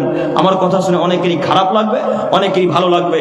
কার খারাপ লাগলো কার ভালো লাগলো আমি 5 পয়সা মূল্য দিই না। আপনাকে বলি পরিবর্তন হন। আর এবার আপনাকে বলছি, হুজুরকে এবং আপনাকে বলছি, যে বক্তব্য যে গজলটা বলবেন, সেই বক্তব্যের গজলটা যেন রাসূলের দেওয়া পদ্ধতিতে হয়। আপনি বলছেন গজল বলতে বলতে বলতে বলছেন, গজল আছে একটা না, যে উর্দু গজলটা কি আছে, খুব ভাইরাল গজল,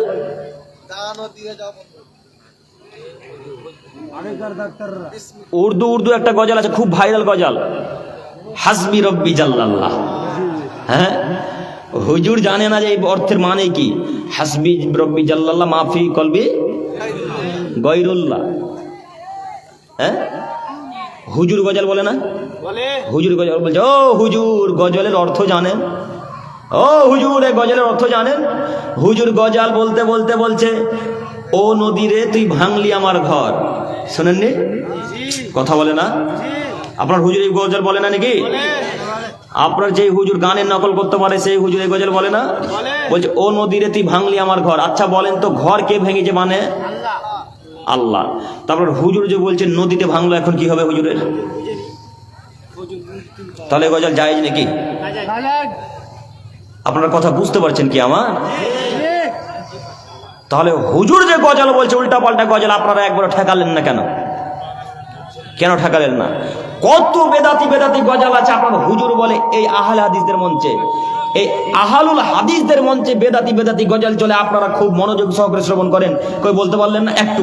আপনার একটা গজলের নীতি দেখাচ্ছি। বাংলাদেশে গত ফেব্রুয়ারিতে গেছি, তো আমি আর ডক্টর মুজাফফর বিন মহসিন সাহেব একই স্টেজে আছি। মুজাফফর বিন মহসিন সাহেবকে চিনেন?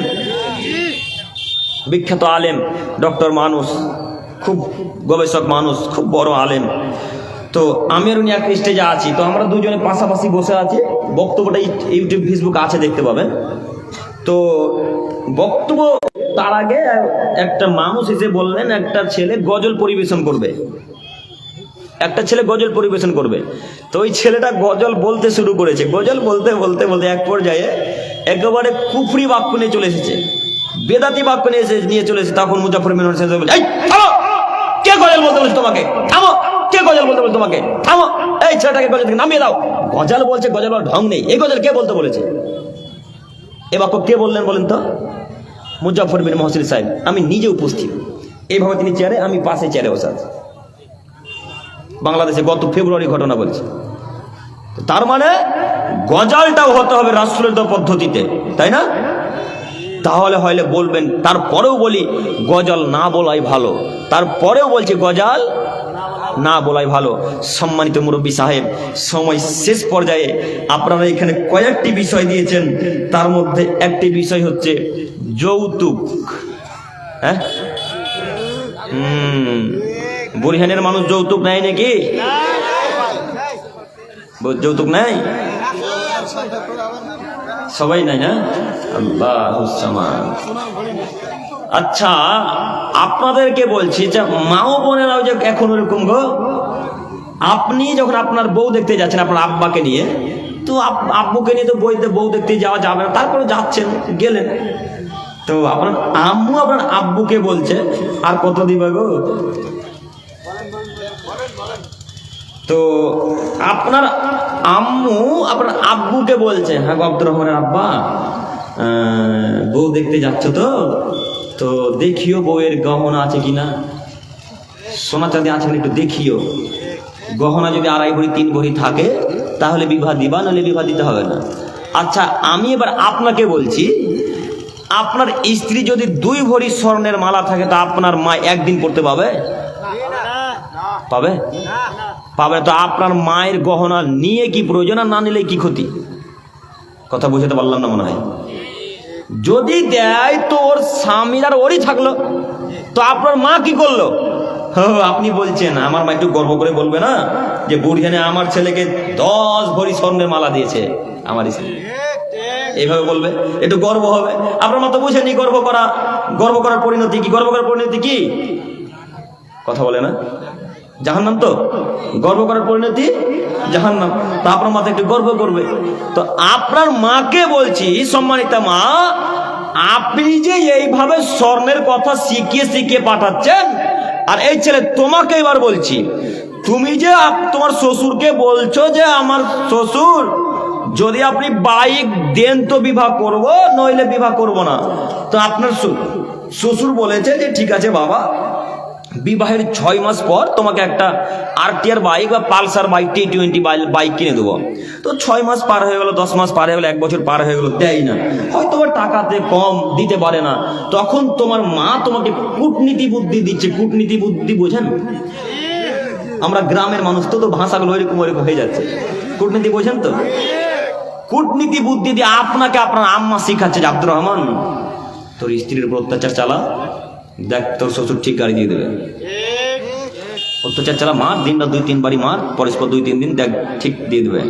তো আচ্ছা যুবক ভাই, তোমাকে এবার বলছি, তোমার মা যে এইভাবে তোমাকে শিক্ষা দিচ্ছে, তো তোমার যে বোনটা রায়গঞ্জে বিবাহ দিয়েছো, তোমার যে বোনটার বিবাহ রায়গঞ্জে দিয়েছো, ওই তোমার দুলা ভাই বহুন যদি লাত মেরে দিয়ে বলে যা তোর বাপের কাছ থেকে 4 চাকা নিয়ে আয়, তখন কি করবে? তখন তুমি বলবেন যে দুলা ভাই আমরা তো গরিব মানুষ, 4 চাকা কিভাবে দেবো? তো তোমরা গরিব, আর যার মেয়েকে বিবাহ করেছো তারা গরিব নয়? তুমি কিভাবে পালসার গাড়ি চালাতে? লজ্জা লাগে না বাপ্পাটাকে? তোমরা বাপ্পাটাকে যে প্রতিদিন বলছো যে ভিক্ষা করিও বাপ্পাটা, হ্যাঁ লজ্জা লাগে না কেন? শরীরে যাচ্ছে সবই কি পুজ ভরা, রক্ত নাই? যদি রক্ত না থাকে তো হাসপাতাল মোড়ে গিয়ে রক্ত ভরিয়েন না। প্রতিদিন যে বলছি, বাপ বেটাকে লজ্জা লাগে না কেন, হায়া লাগে না কেন? বাপ বেটা প্রতিদিন ভিক্ষা করিও, ভিক্ষা করতে যাবে বাপ বেটা। বাপ বেটা ভিক্ষা করতে যাবে, আশেপাশে যদি কোনো মোড় থাকে সেই মোড়ে ভিক্ষা করিও বাপ বেটা। যদি মনে করে যে আব্দুল করিম ভাই আমাদের বরিহানের লোক, আশেপাশে লোক চিনে যাবে ভিক্ষা করলে, তো বাপ বেটা তাহলে ভিক্ষা করতে চলে যাবে ওই আসাম চলে যাবা, নাহলে এইদিকে আমাদের দিকে শিয়ালদা চলে যাবা। শিয়ালদার কোনো মানুষ তোমাদের বাপ বেটাকে চিনতে পারবে না। বাপ বেটা শিয়ালদা স্টেশনে ভিক্ষা করতে বসবে প্লেট নিয়ে, ভিক্ষা করে করে করে করে করে করে করে করে যেদিন T20 গাড়ি কেনার টাকা হবে, পালসার গাড়ি কেনার টাকা হবে, KTM গাড়ি কেনার টাকা হবে, সেই দিন বাপ বেটা ছোট বুড়িয়ে নিয়ে এসে তোমার বাপ যেন তোমার বিবাহ দেয়। সেদিন তোমার বাপকে তোমার বিবাহ দেওয়া লাগবে, তার আগে বিবাহ দেওয়া লাগবে না তোমার বাপের। তোমার বাপ তোমার বিবাহ দিতে পারে না ততদিন পর্যন্ত, যতদিন পর্যন্ত তোমার বাপ নিজের টাকাতে খরচ করতে না পারবে। তোমাকে বলছি দেখো, তোমার বাপ বলছে তোমার বিহাই, মানে তোমার শ্বশুর আব্বাকে বলছে, বিহাই আমার পরিবারে 100টা লোক খাবে, তো 100টা লোকের খরচ দিতে হবে। এটা ছোট বুড়িখানে হয় না যে 100 লোক খাবে, 100 লোকের খরচ দেওয়া লাগবে? অনেক পরিবার আছে না দেয়, এইভাবে দেয় না? কথা বলে না এরা, দেয় তো দেয়। তো তোমার বাপকে বলছি, তোমার বাপকে আজকে মাটির তলে পুঁতে দিতেছে হাদিস কোরআন দিয়ে। তোমার বাপ বেটাকে বলছি, দেখো তোমার বাপের 100টা লোক খাওয়ার কি প্রয়োজন বলো? তোমার বাপের 100টা লোক খাওয়ার কি প্রয়োজন? তোমার বাপ কেন তোমার শ্বশুরের কাছ থেকে টাকা নিয়ে 100টা লোক খাওয়াবে? তোমার বাপ গর্ব করবে যে আমার বেটার বিবাহে 10টা গরু কেটেছি, সবই যে শ্বশুরের টাকার গরু। হ্যাঁ, সবই যে শ্বশুরের টাকার গরু। এখন কি হবে? তোমার বাপকে আর তোমাকে বলে যাচ্ছি, বাপ বেটা তোমার শ্বশুরকে নেকি দেওয়ার জন্য প্রস্তুত থাকিও কিয়ামতের মাঠে। কিয়ামতের মাঠে বাপ বেটা শ্বশুরকে নেকি দেওয়ার জন্য প্রস্তুত থাকি। আরো কথা বলছি, আপনাকে বলে যাচ্ছে একটা আমার দিকে তাকান, জিন্দেগিতে কখনো শ্বশুরের কাছ থেকে টাকা নিয়ে খানা খাওয়াবেন না, ওই খানা খাওয়া হারাম, ওই খানা খাওয়া হারাম। এই ছেলেরাই তোমাদেরকে বলছি, তোমার বন্ধু যদি পণ নেয় আর তুমি যদি বুঝতে পারো যে পণের টাকাতে বিবাহ হচ্ছে, পণের টাকাতে খাদ্য হচ্ছে, ওই খাদ্যের স্থানে ডেগের সামনে যদি চলে যাও, গোস্তের হাড়ির সামনে, তখন যদি শুনতে পাও যে এটা পণের টাকার গোস্ত, তাহলে ওই ডেগটিতে লাথি মেরে উল্টে সেখান থেকে বাড়ি চলে আসো, বাড়িতে এসে লবণ দিয়ে ভাত খেও। কিন্তু ওই গোস্ত ভাত আর খাওয়া যাবে না। ওই গোস্ত এখন শুকরের গোস্তের থেকেও খারাপ। বলো তোমরা বাপ বেটা কেন পণ নিয়ে বিবাহ করছো? আর আপনাকে বলছি মুরব্বী সাহেব, যদি আপনি ওলিমা করতে না পারেন অত বড় দিয়ে, তো আপনাকে অত বড় ওলিমা কে করতে বলেছে? আপনি ওলিমা ছোট করে করেন না, ছোট করে করেন। 100টা লোক খাওয়াতে পারবেন না, 50টা খাওয়ান। 50 লোক খাওয়াতে পারবেন না, 25টা খাওয়ান। তার থেকে কম টাকা আছে, 10টা 20টা খাওয়ান। একটা ছোট ছাগল মুরগি কেটে ওলিমা করেন, তবুও শ্বশুরের কাছ থেকে পণ নেওয়া যাবে না। সম্মানিত দিনী ভাই, সম্মানিত মুরব্বী সাহেব, আপনারা যারা পণ নিয়েছেন, আজকে সকালের ফজর হওয়ার পুরো পর্যন্ত পণ ফেরত দেওয়া লাগবে। দিতে পারবো ইনশাল্লাহ? মুরব্বী সাহেব আজ থেকে 40 বছর আগে সাইকেল নিয়েছিল, সাইকেল, সাইকেল নাই রে? হ্যাঁ, আগে সাইকেল চলতো, আমি নিজে দেখেছি। আমাদের একটা গ্রামের চাচতো ভাই বিভাই সাইকেল নিয়েছে। এখন তো মডার্ন যুগ, বাইক দেয়, 4 চাকা দেয়। আগে সাইকেলটাই খুব বড় প্রাইজ, তাই না? কথা বলে না? সাইকেল দিয়েছিল। তো মুরব্বী সাহেব আপনাকে বলছি গো মুরব্বী সাহেব, আমি আপনার ছেলের মতো, আপনার উপকারের জন্য আমি কথা বলছি আপনাকে, কথা খারাপ নিয়েন না। যদি খারাপ লাগে তো কিছু করার নাই। আপনাকে বলছি, একটু আমার দিকে তাকান। সেটা হচ্ছে ওই যে শ্বশুরের কাছ থেকে সাইকেল নিয়েছিলেন বিবাহে পণ হিসাবে, সেই সাইকেলের দাম ছিল 2200 টাকা, 2300 টাকা। ওই 2200-2300 টাকা দামের নেকি আল্লাহর কাছে আপনার শ্বশুরকে দিয়ে দেওয়া লাগবে। আব্দুল করিম ভাই এখন নেকি দিতে পারবো না, তাহলে শ্বশুর কাছে ভিক্ষা চাইতে হবে। তো আব্দুল করিম ভাই শ্বশুর যে মারা গেছে, এখন কিভাবে ক্ষমা চাইবো? তো শ্বশুরের নামে দিনরাত সাদকা করেন, দিনরাত সাদকা করেন, আর আল্লাহকে বলেন, আল্লাহ পণ নিয়ে ভুল করেছি, তুমি ক্ষমা করো। আল্লাহ পণ নিয়ে ভুল করেছি, তুমি ক্ষমা করো। আল্লাহ পণ নিয়ে ভুল করেছি, তুমি ক্ষমা করো। মুরব্বী সাহেবের দিকে গেল, যুবক ভাই তোমার দিকে ভাই, তুমি যে পালসার গাড়িটা নিয়েছো, কালকে সকাল হতে ফেরত দিতে পারবা? তুমি পারবা না? না পারবা না, পারবা না। যদি না পারো তো পালসার গাড়ির দাম কত গো? 1,30,000 ধরলাম, 1,10,000 ধরলাম। জানো, 1,10,000 টাকার নেকি কিয়ামতের মাঠে শ্বশুরকে দিতে পারবেন? পারবেন কি? পারবেন না। তাহলে শ্বশুরকে কাল সকাল হতে ফজরের আগে গিয়ে এই কেটিএম বাইক আর RTR বাইক আর পালসার বাইক ঘুরিয়ে দিতে হবে ইনশাল্লাহ। ইনশাল্লাহ, হ্যাঁ ইনশাল্লাহ হবে না? কেউ যে বলে না গো, এরা তো বলছে আমরা সবাই তো নিয়েছি, কে ইনশাল্লাহ বলবে? তাই না? শুনুন যুবক ভাই, আমি আপনার সাথে ইয়ার্কি করছি না, আপনাকে আমি সত্য করে বলছি, আজকে যদি ক্ষমা ভিক্ষা চাইতে না পারেন, কিয়ামতের মাঠে 1,10,000 টাকার নেকি দিয়ে দিতে হবে। কিয়ামতের মাঠে একটা নেকির জন্য প্রত্যেকটা মানুষ ছুটাছুটি করবে, একটা নেকি। তাহলে 1,10,000 টাকার নেকি কত বেশি দিতে হবে? তাহলে কত নেকি শ্বশুরকে দিতে হবে বলেন তো?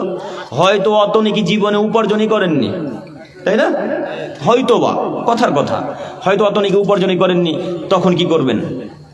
যুবক ভাই, তোমাকে আরো একটা উপদেশমূলক কথা দিয়ে বলি, তুমি শ্বশুরের কাছে ভিক্ষা চাও। একটা কথা বলি, আজকেই যখন গাড়িতে আসছিলাম, তখন একটা ভাই কল করে বলছে যে আমার শ্বশুর আমার স্ত্রীকে পণ হিসেবে 3 বিঘা জমি দিয়েছিল আজ থেকে 20 বছর আগে। সেই জমি আমি ফেরত দিতে চাইছি, তো আমার শ্বশুর জিন্দেগিতে নিবে না। তো এখন আমি কি করব? ছেলেটার প্রশ্ন। তো ছেলেটা বলছে, আমার শ্বশুর যে যাও আমি তোমাকে দিয়ে দিলাম, দান করে দিলাম। আচ্ছা, দান যে করে দিল, তো আপনার শ্বশুরের কাছে যখন একটা ভিক্ষা করতে আসে, তখন তো 5 টাকা খুব সহজে বের হয় না। আবার বলছে যে আমার শ্বশুর আমাকে খুশি হয়ে RTR দিয়েছে, তাই না? কথা বলে না? খুশি হয়ে RTR দেয়নি? খুশি হয়ে নাকি RTR দিয়েছে। তোমার শ্বশুর ভিক্ষুককে 5 টাকা ভিক্ষা দিতে পারে না, আর তোমাকে খুশি হয়ে 1.5 লাখ টাকা দামের RTR দিয়ে দিতে পারলো? তার মানে তুমি ওই কি যে একটা ভাষা বলে বাংলাতে, তল গাছ কাটছো আর উপরে পানি ঢালছো। হ্যাঁ, তুমি তলে ঠিকই বলেছো, তোমার অন্তর ঠিকই বলছে। একটা আটের ভাই যদি বলে যে দিব, তখন বলে হ্যাঁ দেন, আর নিষিদ্ধ করো। আচ্ছা, আপনারা যারা ঠিক বলছেন, আপনার স্ত্রীর কথা, আপনার স্ত্রী খাটনি আসেনি? হ্যাঁ, তো ঠিক বলছেন যে আপনারা। তো এবার আপনারা যে ফেসে গেলেন, কথা বুঝতে পারলাম না মনে হয়। কথা বুঝতে পেরেছেন? একটা মানে বাস্তব ঘটনা বলছি। ধুলিয়ান নাম শুনেছেন? ধুলিয়ান, ওর শ্বশুর বিবাহে পণ হিসেবে একটা গাই দিয়েছিল। গাই, গাই বুঝেন? গরু। তো এই লোকটা বক্তব্য শোনার পর পরিবর্তন হয়েছে। পরিবর্তন হয়ে আমাকে বলছে, ভাই আমি কি করব, আমি বুঝতে পারি না। তো ভাই 20 বছর যাবত গরুটার দাম যত লাগে তত টাকা আমি আমার শ্বশুরকে দিয়েছি। আল্লাহ, কথা বুঝতে পারেননি? 20 বছর আগে তার শ্বশুর পণ দিয়েছিল গরু, একটা গাই হিসেবে। তো ওই গায়ের দাম তখন যত ছিল, ওই দামকে হিসাব করতে করতে করতে 20 বছরে যত টাকা হয়, গায়ের যত দুধ আসে, যত যায়, যত দুধ আসে, যত যায়, ওই হিসাব করে করে যত টাকা হয়েছে তত টাকা শ্বশুরকে দিয়েছে। আল্লাহ আকবার। তার মানে ইমান কত তার চাঙ্গা, বুঝতে পারছেন? ইমান কত বেশি। গরু টাকা দিয়ে দিতে পারে, আপনি এই রিসেন্টলি 1 বছর 2 বছর বাইক না হলো, এই বাইক ঘুরিয়ে দিতে পারেন না? কথা বুঝতে পারেননি? ঘুরিয়ে দিতে পারবো কি? ইনশাল্লাহ, ইনশাল্লাহ। তল আপনার রাতে আপনার স্ত্রীকে বলিয়েন না যে তোর বাপকে একটু বল না, ক্ষমা করে দেখ। বলিয়েন না, এইভাবে ক্ষমা হবে না। বলিয়েন না এইভাবে যে তোর বাপকে একটু ক্ষমা করে দে, বল, এইভাবে ক্ষমা হবে না। শ্বশুরের হাত ধরে ভিক্ষা চেয়ে বলতে, বাবা এলেন, এই যে গাড়িটা দিয়েছিলেন আব্বা, আপনাকে দিয়ে দিলাম, আপনি আমাকে ক্ষমা করেন। এইভাবে গাড়ি দিয়ে যদি ভিক্ষা চাও তাহলে ক্ষমা হবে ইনশাল্লাহ। আর গাড়ি নিজের কাছে থেকে যে বলে, যাও তোমাকে দান করে দিলাম, এখন তো বলবে লজ্জাতে যে দান করে দিলাম, বলবে না? লজ্জাতে বলবে। তো মুরব্বী সাহেব, আপনাকে বলছি, আজকের পর থেকে অন্তত যত মানুষ এইখানে উপস্থিত আছেন, কেউ আর অন্তত কোনোদিনও পণ নিবেন না ইনশাল্লাহ। নিব ইনশাল্লাহ, ইনশাল্লাহ। কেউ পণ নিব না, মাথায় থাকবে। আল্লাহ কবুল করুক আপনাকে। সবাই বলি নিব না ইনশাল্লাহ, ইনশাল্লাহ। আল্লাহ তুমি সকলকে কবুল করো, সকলে বলি আমিন। এখানে আর কি আছে গো? এত বড় বড় কাগজ। আসসালামু আলাইকুম রাহমাতুল্লাহি ওয়া বারাকাতুহু।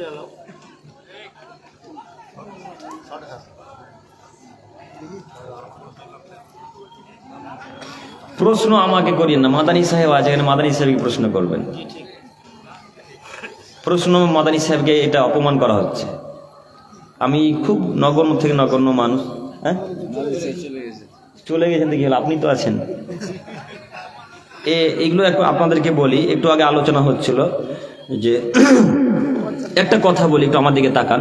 এই ভাইয়েরা, ইউটিউবার ভাইরা, আপনারা একটু ভালো করে কথা রেকর্ডিং করেন তো। আপনাদেরকে বলছি একটা কথা, এবার আপনাকে বলছি যে দেখবেন অনেক মানুষ যারা বক্তব্যের জগতে নতুন পা দিয়েছে, বক্তব্য দিচ্ছে, বা মনে করেন যারা জেনারেল শিক্ষিত মানুষ, শিক্ষা অর্জন করছে, আর পাশে পাশে আল্লামা বসে আছে, পাশে মাদানি বসে আছে, পাশে সাইখুল হাদিস বসে আছেন, পাশে ডক্টর সাহেব বসে আছেন। ডক্টর মানে কোরআন হাদিসের পিএইচডি করা ডক্টর বসে আছেন। ওদের 4-5 জন 6 জনকে বাদ দিয়ে আপনি এই জেনারেল শিক্ষিত আর ছোটখাটো বক্তাদের, আমাদের মতো মানুষকে প্রশ্ন কেন করেন? এটা উচিত কি? এটা কি তাদেরকে অপমান করা হচ্ছে না? একটু কথা বলেন। তাদেরকে অপমান করা হচ্ছে। কাজেই আপনাদেরকে আমি অনুরোধ করে বলবো যে যেখানে শাইখ ওলামা, বড় বড় আলেমগণ বিশেষ করে থাকবেন, সেখানে তাদের হাতে প্রশ্ন উত্তর দিয়ে দেন। বক্তাগণ নেমে যাবে, তারপরে তিনি প্রশ্নের উত্তর দিবেন, মাথাতে থাকবে ইনশাল্লাহ। এবার আপনাকে প্রশ্নের উত্তরটা আমি দিয়ে দিচ্ছি, তবে এটা কিন্তু উচিত নয়। এখানে প্রশ্ন হচ্ছে যে শুক্রবারের দিন যদি আজান হয়, তো আজান হওয়ার সময় আমি প্রবেশ করেছি মসজিদে, এখন বসে যাব না আজান শুনবো না সালাত আদায় করবো? এটাই তো প্রশ্ন। জি, কথা বলেন। জি, যতক্ষণ আজান হবে ততক্ষণ পর্যন্ত দাঁড়িয়ে আগে আজানের উত্তরটা দিবেন।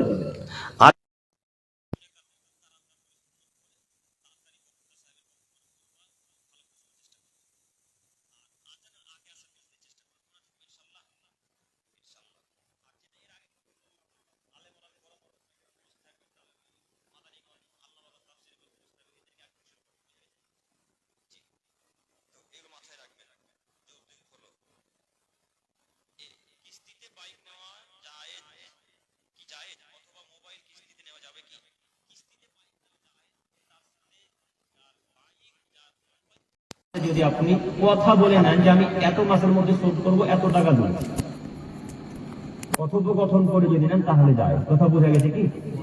কথোপকথন করে যদি নেন তাহলে যায়। যে কোনো মানুষ মারা গেলে সরকারের কাছ থেকে 2 লক্ষ কি 2 লক্ষ টাকা নেওয়া কি যায়? জি হ্যাঁ, সরকারের পক্ষ থেকে যে কোনো অনুদান নেওয়া যায়, যে কোনো অনুদান। মদার গাঁজা বাজছে সরকার তখন মদও দেয় নাকি? সরকারের পক্ষ থেকে যে কোনো অনুদান নেওয়া যায়। কিছুদিন আগে একটা ফেসবুকে খুব ভাইরাল, এই বিষয়টা ভাইরাল হয়েছিল। ফেসবুক এমন একটা জগৎ যেখানে সবকিছু ভাইরাল, হ্যাঁ, খুব একটা খাতারনাক জায়গা। তো সেখানে একটা কথা যিনি ভাইরাল হয়েছে সেটা হচ্ছে এই যে লক্ষ্মীর ভান্ডার নেওয়া যাবে কিনা। হ্যাঁ, দেখেছিলেন বিষয়টা কি? লক্ষ্মীর ভান্ডার নেওয়া যাবে। তো অনেক ওলামায়ে কেরাম বলেছেন লক্ষ্মী মানে তো পূজা থেকে টাকাটা দিচ্ছে, এটাই প্রশ্ন ছিল না? লক্ষ্মী মানে পূজা থেকে টাকাটা দিচ্ছে। এবার আমি আপনাকে বলছি, ও আলেম সাহেব, আপনি যে ইমাম ভাতাটা পাচ্ছেন সেটা কে দিচ্ছে এখন? কথা বুঝে নিয়ে এরা মনে যে ইমাম ভাতাটা পাচ্ছেন সেটা হিন্দু দিচ্ছে না মুসলমান দিচ্ছে? এখন মানলাম মুসলমানের টাকা, সব ওয়াকফ বোর্ডের টাকা, তাই না? সব কিসের টাকা এগুলো? মুসলিমদেরকে যে আজান মুয়াজ্জিন এবং ইমামদেরকে দিচ্ছে কিসের টাকা বলেন তো? সব ওয়াকফের টাকা। বড় বড় মুসলিমগণ যারা বিশাল বিশাল টাকার অধিকারী রেখে মারা গেছে, সব এই টাকা আমাদেরকে দেওয়া হচ্ছে। তো মানলাম দিচ্ছে, তো টাকাটা কার দ্বারা আসছে? হিন্দু দ্বারা। তখন নিয়ে না তাহলে টাকাটা তখন নিচ্ছেন কেন? লক্ষ্মীর ভান্ডার মানে বলছে যে লক্ষ্মী কথাটা এসেছে, লক্ষ্মী পূজার নাম, তাই নেওয়া যাবে না। জি না, নেওয়া যাবে। আর একটা কথা শুনুন, হিন্দুদের যে কোনো উপহার নিতে পারেন, তবে পূজার কোনো উপহার নিতে পারবেন না। পূজার কোনো উপহার নিতে পারবেন না। আপনাদের ভুলকি মাদ্রাসাতে হিন্দু খ্রিস্টানের টাকা দান করেন বলে বলতে পারবো না। দান করে কি? করে না? করে, দেখছেন তো? কিন্তু আমাদের জঙ্গিপুর, সাইদাপুর, লালগোলা, উমরপুর, এদিকে আপনার নদিয়া, বহরমপুর, বেলডাঙ্গা, এইদিকে যত যাবেন দেখবেন প্রায় ধনী ধনী মানুষ আছে হিন্দু, অনেক ধনী মানুষ আছে হিন্দুরা। তার মধ্যে প্রায় আছে তারা ওই কি বংশ যেন বলে ওদেরকে, যারা শুধু মোটা মোটা শরীর আর সাদা সাদা মানুষ হয়, মারোয়ারি। ঠিক, জাযাকাল্লাহু খায়রান। মারোয়ারিরা থাকে। মারোয়ারিরা প্রায় মাদ্রাসাতে টাকা দান করে, প্রায় মারোয়ারি। আমরা সাইদাপুরে যখন আমি ছোটতে পড়তাম, আদনাতে, আদনা বোঝেন? আদনাতে যখন পড়তাম, তো ওইখানে কিছু ইয়েতিম ছেলেরা ছিল। তো মারোয়ারিদের বিশাল বিশাল দোকান আছে, ওরা খুব ধনী হয় জানেন তো। আপনার বিশাল কাপড় দোকান আছে। তো মাদ্রাসার শিক্ষককে ডাকতেন তিনি, হেড শিক্ষককে ডেকে বলতেন কতজন ইয়েতিম আছে আপনি আমাকে একটা লিস্ট করে দেন, আমি ততজনকে জ্যাকেট সোয়েটার দেবো এবং ততজনের ল্যাপ কম্বল দেবো। তো সেটা নেওয়া যায় না? জায়েজ নয়? জায়েজ তো? জায়েজ। সরকার হিন্দুদের যে কোনো অনুদান নেওয়া যায়, তবে সেটা যদি পূজা করার পর যায় সেটা জায়েজ নয়। তাদের প্রসাদ খাওয়া জায়েজ নয়। তাদের হাতে গরু, ছাগল, মুরগি কাটা খাওয়া জায়েজ নয়। মনে থাকবে ইনশাআল্লাহ? ইনশাআল্লাহ। বিহারে কাওয়ালি বলা সম্পর্কে কিছু বলেন। মুক্তি কি? মুক্তি কি? এটা মুক্তি ও সাইডের তর্ক? বুঝতে পারলাম না, এটা কি বলেন? বুঝি বলে আমি দেখিনি, বুঝতে পারি কি বিষয় এটা। কি সাইড ওটা ছিল? আমি দেখিনি বিষয়।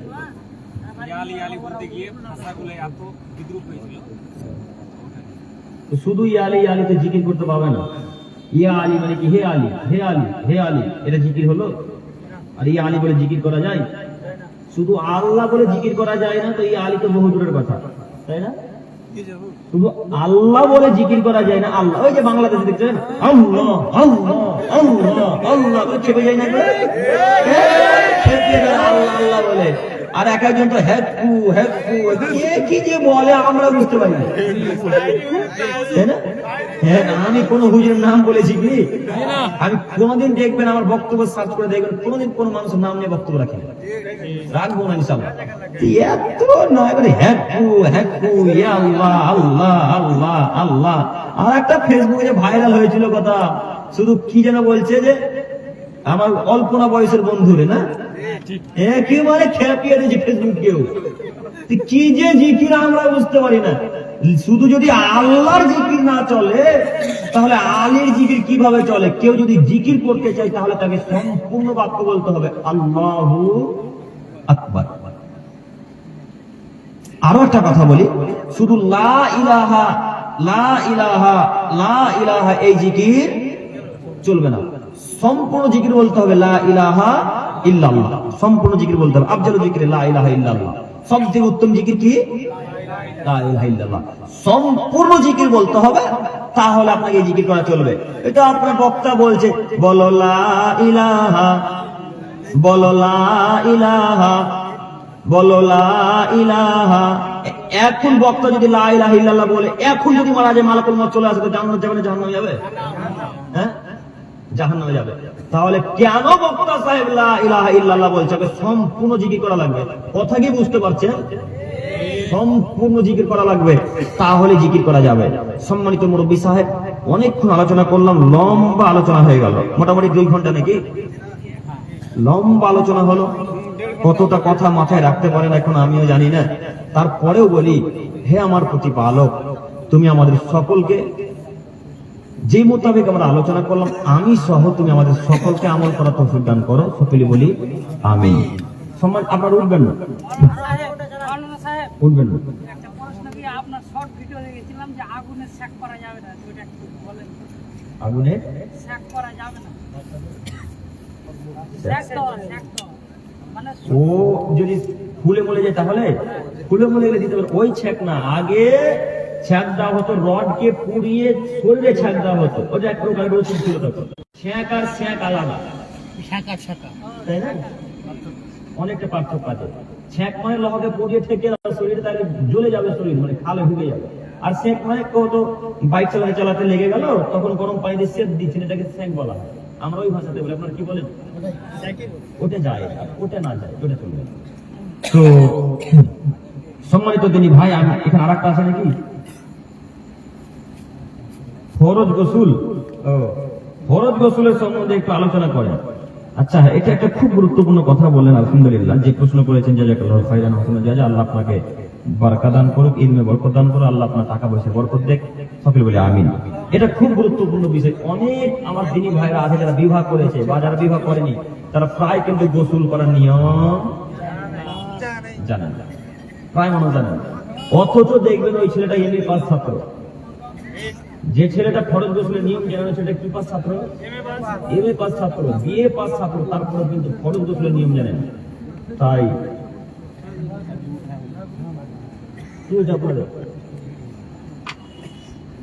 তাই আপনাদেরকে বলি যে ফরজ গোসলের নিয়ম হচ্ছে আগে কোমর থেকে লজ্জা স্থানকে ভালোভাবে সাবান দিয়ে ধৌত করে নেব। যদি সাবান না থাকে তো মাটি দিয়ে ধৌত করবো, বুঝেছেন? সম্পূর্ণ পরিষ্কার করে এইভাবে ধৌত করে নেবেন। তারপরে যেভাবে অজুর মতো, সলাতের মতো যেভাবে অজু করে সেম টু সেম ওইভাবে অজু করবেন। শুধু 2 পা ধুবেন না, শুধু 2 পা ধুবেন না, 2 পা ধোয়া বাদ দিয়ে সম্পূর্ণ শরীরের অঙ্গ প্রত্যঙ্গকে ভিজিয়ে দিবেন। চুলের কোনো একটা জায়গা যেন শুকনো না থাকে, শরীরের কোনো একটা জায়গা যেন শুকনো না থাকে। বুঝতে পারছেন কি ওজুর বিষয়টা? বুঝতে পেরেছেন? আগে লজ্জাস্থান কোমর পর্যন্ত ভালোভাবে ধৌত করবেন। ধৌত করার পর যেইভাবে সলাতের জন্য অজু করেন সেম ওইভাবে অজু করবেন, শুধু পা দুটাকে পরে ধুতে হবে। একেবারে গোসল করার পরে সাবান টাবান মাখা হলো, পরিষ্কার করা হলো, সব জায়গাতে ভিজিয়ে দেওয়া হলো। তারপরে যখন গোসল কমপ্লিট, এবার আপনি 2-3 পা হেঁটে গিয়েও পা ধুতে পারেন বা ওই জায়গাতেও পা ধুতে পারেন। সাহাবাই কেরামগণ আল্লাহ রাসূল সাল্লাল্লাহু আলাইহি ওয়াসাল্লাম 2 পা 3 পা হেঁটে গিয়ে পা ধুতেন, এই জন্য যে তখন ছিল কাদা মাটি, তখন ছিল ওই আপনার বালু মাটি, ওই যে নোংরা গুলো বীর্যগুলো হয়তো আশেপাশে থেকে যাবে, পানি হয়তো পানি থেকে যাবে, তখন নাপাক হয়ে যাবে। এই জন্য তারা 2 পা 3 পা হেঁটে গিয়ে পরিষ্কার করতেন বা পা ধৌত করতেন। এখন তো সব মার্বেল টাইল বসার বাথরুম, তাই না? মার্বেল টাইল বসা বাথরুম, সব পানি একবার ধুয়ে ধুয়ে বাথরুমের দিকে নালাতে চলে যাবে, পাইপে চলে যাবে। তাই 2-3 পা হেঁটে যদি আপনার ইচ্ছা হতো 2-3 পা বাইরে এসে পা ধন আর সেখানে পা ধন, তাতে কোনো যায় আসে না। ডান পাটা ধরে তারপরে বাম পা ধৌত করবেন। বাম পা ধৌত করার পর যেইভাবে অজুর দোয়া বলে সেম ওইভাবে অজুর দোয়া বলে বেরিয়ে চলে আসবেন। সেম ওই অজুতেই আপনি এবার ফরজ সালাত, নফল সালাত, তাহাজ্জুদ যে কোনো কিছু করতে পারেন ওই অজুতে। অনেক প্রশ্ন করেন যে ফরজ গোসলের অজুতে কি নামাজ হবে, এটা প্রশ্ন থাকে না অনেকের প্রশ্ন থাকে। জি হ্যাঁ, হবে। ফরজ গোসলের অজুতেও নামাজ হবে, সবকিছু হবে। সম্মানিত দিনী ভাই, আমি আপনাদের অনুরোধ করে বলি, আপনারা একটু আমল করার চেষ্টা করিয়েন। শুধু মানুষকে অপমান করার উদ্দেশ্যে বক্তব্য শুনিয়েন না বা প্রশ্ন করিয়েন না। অনেক দিনী ভাইয়েরা, অনেক মানুষ আছে যারা মানুষকে অপমান করার উদ্দেশ্যে প্রশ্ন করে, নাই? একটু কথা বলেন। আছে, অনেক মানুষ আছে। তো যারা অপমান করার উদ্দেশ্যে জ্ঞান চর্চা করে বা উপদে ফতোয়া জানে, তাদের উদ্দেশ্যে একটা হাদিস বলি, শেষের দিকে যাবো। কাব বিন মালিক একজন বিখ্যাত সাহাবী। কাব বিন মালিক রাদিয়াল্লাহু তাআলা আনহু বলছেন যে আল্লাহ নবী সাল্লাল্লাহু আলাইহি ওয়াসাল্লাম বলেছেন, মান তালাবাল ইলমা লিউজারিয়া বিহিল উলামা, যদি কোনো মানুষ কোনো মানুষের মাঝে ঝগড়া লাগানোর উদ্দেশ্যে, কোনো আলেমের সাথে ঝগড়া করার উদ্দেশ্যে জ্ঞান চর্চা করে, আদখালাহুল্লাহুন নার, তাহলে আল্লাহ তাকে জাহান্নামে দিবেন। হাদিসটা বুঝতে পারলেন? মনে করেন একটা ফতোয়া মাদানী সাহেবের কাছে জানলেন, একটু তাকান, মাদানী সাহেবের কাছ থেকে একটা ফতোয়া জানলেন। ফতোয়াটা জানার পর আপনি আপনাদের ইমাম সাহেবকে গিয়ে বলছেন অপমান করার জন্য, যে দেখেন মাদানী এইভাবে ফতোয়া দিয়েছে, আপনি উল্টাপাল্টা বলছেন। কেউ যদি জ্ঞান চর্চা করে বা ফতোয়া অর্জন করে, তাহলে সে কোথায় যাবে? এখন জাহান্নামে। আল্লাহ নবী বলছেন, হাদিস আমার কাছে আছে, হাদিস আমার কাছে আছে। ভাই, একটু সম্পর্কে আলোচনা করি, ভুলে গিয়েছিলাম। দায়িত্ব, বিশেষ করে যারা দায়িত্বশীল মানুষ তাদের সম্পর্কে একটু বলে যায়। দায়িত্বে থাকবে কারা? যারা সৎ মানুষ তারা দায়িত্বে থাকবে। কারা দায়িত্বে থাকবে বলুন তো দেখি? যারা সৎ মানুষ তারা দায়িত্বে থাকবে, যারা ভালো মানুষ তারা দায়িত্বে থাকবে। কিন্তু এখন বড় আফসোসের বিষয়, দুঃখের বিষয়, যারা দায়িত্বে তারা কেউ সালাত আদায় করে না, সবাই সুদখোর আর ঘুষখোর। সবাই সুদখোর আর ঘুষখোর যারা দায়িত্বে।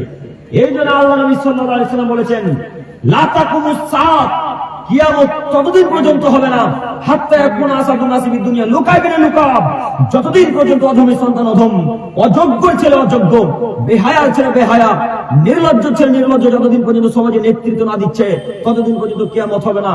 যতদিন পর্যন্ত অধমের ছেলে অধম সমাজে নেতৃত্ব না দিচ্ছে, ততদিন পর্যন্ত কিয়ামত হবে না। একটু আমার দিকে তাকান। শুধু আপনাদের বুড়িয়ান বলে নয়, শুধু আপনাদের বুড়িয়ান বলে নয়, গোটা ভারতবর্ষের 1999 মানুষ যেখানে যারা দায়িত্ব পালন করছে তারা প্রায় অশিক্ষিত। 1999 মানুষ যারা দায়িত্ব পালন করছে মাদ্রাসা মসজিদ কমিটির, যে যেখানে যে পদে দায়িত্ব আছে, তারা 1999 মানুষ অশিক্ষিত। শুধু আপনাদের বুড়িয়ান বা ভুলকি এলাকাতে নয়, সারা পৃথিবী উল্লেখ করে বলছি। একবার আপনাকে দেখাচ্ছি, দেখুন, আপনাকে বোঝাচ্ছি, দেখুন তারা অশিক্ষিত কিনা। যে আপনাদের সভাপতি, তার দাড়ি চাচা,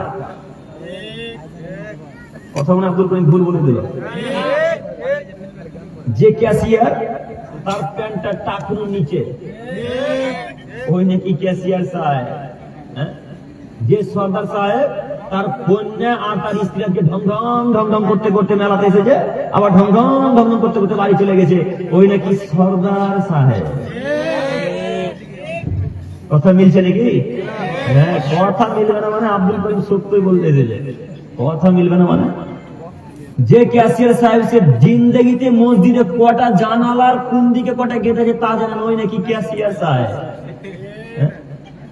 যে যত বড় সুদখোর সে তত বড় পদে, যে যত বড় সুদখোর সে তত উঁচু পদে, তাই না? কথা বলে না? আল্লাহ নবী এমনি বলেননি কিয়ামত ততদিন পর্যন্ত হবে না যতদিন পর্যন্ত অধমের সন্তান অধম। আল্লাহ নবী ভাষাটাকে খুব ভালো করে বলেছে, আমি এবারে একটু খারাপ করে বলছি। দেখেন, অশিক্ষিত বাচ্চা অশিক্ষিত যেদিন দায়িত্ব দিবে সমাজে, নির্লজ্জর ছেলে নির্লজ্জ যেদিন সমাজে নেতৃত্ব দিবে, সেদিন কিয়ামত হবে, কথা আল্লাহ নবী বলেছেন। বলে হাদিস ঠেকান না। হাদিস ঠেকান কি দিয়ে ঠেকাবেন এখন? হাদিস আজ থেকে 1450 বছর পূর্বে নাসাই এবং মিসকাতে পড়ে আছে, আজও হাদিস ওইভাবে পড়ে আছে। একটা লম্বা হাদিস আপনাকে তরজমা করে শোনাই, শুধু সামান্যতম। আল্লাহ নবীকে বলছেন, আল্লাহ নবী মাতা সাত, কিয়ামত কখন হবে একটু বলেন। আল্লাহ নবী কিয়ামত কখন হবে একটু বলেন, কিয়ামত কখন হবে একটু বলেন। তখন আল্লাহ নবী বলছেন, শোনো, কিয়ামত তখন হবে যেদিন অশিক্ষিত, নির্লজ্জ, বেহায়া, নোংরা মানুষ যেদিন সমাজের নেতৃত্ব দিবে, সেদিন কিয়ামত হবে। বুখারী মুসলিমের হাদিস। যেদিন অধমের ছেলে অধম, অশিক্ষিত ছেলে অশিক্ষিত সমাজে নেতৃত্ব দিবে, সেদিন কিয়ামত হবে। যেদিন মাঠে ঘাটে যারা ছাগল চড়াতো, মাঠে ঘাটে যারা রাখালগিরি করতো, তারা যেদিন 2-3 তালা বাড়ি তৈরি করবে, সেদিন কিয়ামত হবে। এ কথা আল্লাহ নবী বলছেন। যেদিন রাখাল, যেদিন বাড়ির রাখাল, বাড়ির কর্মচারী যেদিন সমাজ নেতৃত্ব দিবে, সমাজ চালাবে, মসজিদের ক্যাশিয়ার হবে, মসজিদের সরদার হবে, মসজিদের সভাপতি হবে, যেদিন এরা, সেদিন কিয়ামত হবে। কথা আল্লাহ নবী বলছেন। আল্লাহ নবী আব্দুল্লাহ ইবনে মাসউদকে বলছেন, না সরি, আব্দুল্লাহ ইবনে আমরকে বলছেন, আব্দুল্লাহ কাইফা বিকুম বিজামানিন, তোমার কি হবে, যুগের কি হবে, তোমার কি হবে, যুগের কি হবে, তোমার কি হবে, যুগের কি হবে। যখন তুমি অশিক্ষিত, নির্লজ্জ, বেহায়া, অসভ্য, তখন তোমার কি হবে একটু বলো। তখন আব্দুল্লাহ ইবনে উমর আল্লাহ নবীকে বলেন, আল্লাহ নবী আপনি বলেন এই অবস্থাতে আমি কি করব, আল্লাহ নবী আপনি বলেন এই অবস্থাতে আমি কি করব। তখন মুহাম্মদ সাল্লাল্লাহু আলাইহি ওয়াসাল্লাম বললেন, শোনো, তুমি তাদের থেকে দূরে থাকবে, তাহলে তুমি বেঁচে যাবে। যারা অশিক্ষিত সরদার, অশিক্ষিত সভাপতি, অশিক্ষিত ক্যাশিয়ার, অশিক্ষিত গ্রাম্য চেয়ারম্যান, অশিক্ষিত এমএলএ, অশিক্ষিত মেম্বার, অশিক্ষিত যত মানুষ যে পদে আছে, এই মানুষ যেদিন অশিক্ষিত মানুষরা পদে যেদিন যাবে, সেদিন আব্দুল্লাহ তুমি তাদের কাছ থেকে দূরে থাকবে, তাহলে তুমি বেঁচে যাবে। কেন বলেন তো? যেদিন মানুষ অশিক্ষিত মানুষকে আপনি চেয়ারে বসিয়ে দিবেন, সেদিন ভুল ভাল ফতোয়া দিবে। অশিক্ষিত মানুষকে যেদিন আপনি দায়িত্ব দিবেন, সেদিন কে সালাত আদায় করলো তার কোনো যায় আসে না। যেদিন অশিক্ষিত মানুষকে আপনি সভাপতি ক্যাশিয়ারে বসিয়ে দিবেন, জায়গাতে বসিয়ে দিবেন, সেদিন টাকা সবই ওর পকেটে চলে যাবে, 1000 টাকা মসজিদের আন্ডারে পড়ে থাকবে। কত ভুল হলো মনে হয়। শুক্রবারের দিন সালাত আদায় করে ওই যে কাতারে যে টাকাগুলো উঠে না, শুক্রবার টাকা উঠে আপনাদেরকে, ওই কাতারের টাকাগুলো সভাপতি ক্যাশিয়ার সাহেব উঠে বাড়ি নিয়ে যাচ্ছিলেন। তো বাড়ি নিয়ে যেতে যেতে যেতে যেতে দেখেন ওখানে একটা রুই মাছ বিক্রি হচ্ছে রাস্তার মোড়ে, রুই মাছ বিক্রি হচ্ছে।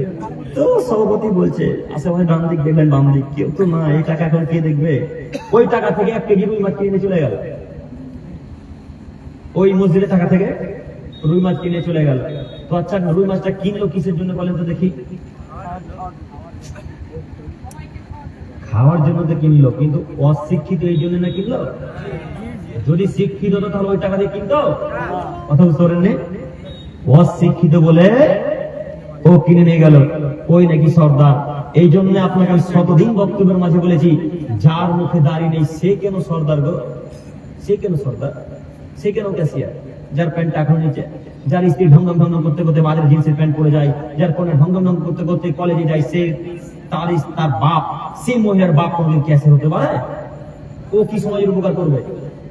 যার কন্যা ঢঙ্গম করে বাজারে ঘুরছে, ও যদি একটা সমাজে এসে বলে আজকের পর থেকে কোনো মহিলা জিন্সের প্যান্ট পরতে পারবে না, তখন এই ছেলেগুলো উঠে গিয়ে বলবেন, ও সভাপতি সাহেব, সরদার সাহেব, আপনার কন্যা যে কালকে জিন্সের প্যান্ট পরেছিল, বলবে না মনে হয়? বুড়িনার মানুষ ভালো বলবে না, বলবে? বলবে। তাহলে ওকে দিয়ে সমাজ পরিবর্তন হবে? ওকে দিয়ে সমাজ পরিবর্তন হবে? জি না। যে 5 ওয়াক্ত সালাত আদায় করতে পারে, প্যান্ট টাকার উপরে পড়তে পারে, স্ত্রীকে কন্ট্রোল রাখতে পারে, সেই সমাজ পরিবর্তন করতে পারবে। সেই বলবে গ্রামের মানুষ সালাত আদায় করবে না, মানে যারা সালাত আদায় করবে না তাদের জানাজা পড়া হবে না, যারা সালাত আদায় করবে না তাদের জানাজা পড়া হবে না, যারা সালাত আদায় করবে না তাদের জানাজা পড়া হবে না। যে কোনো মূল্যে পড়িয়ে নেয়, নীতি পাস করতে হবে।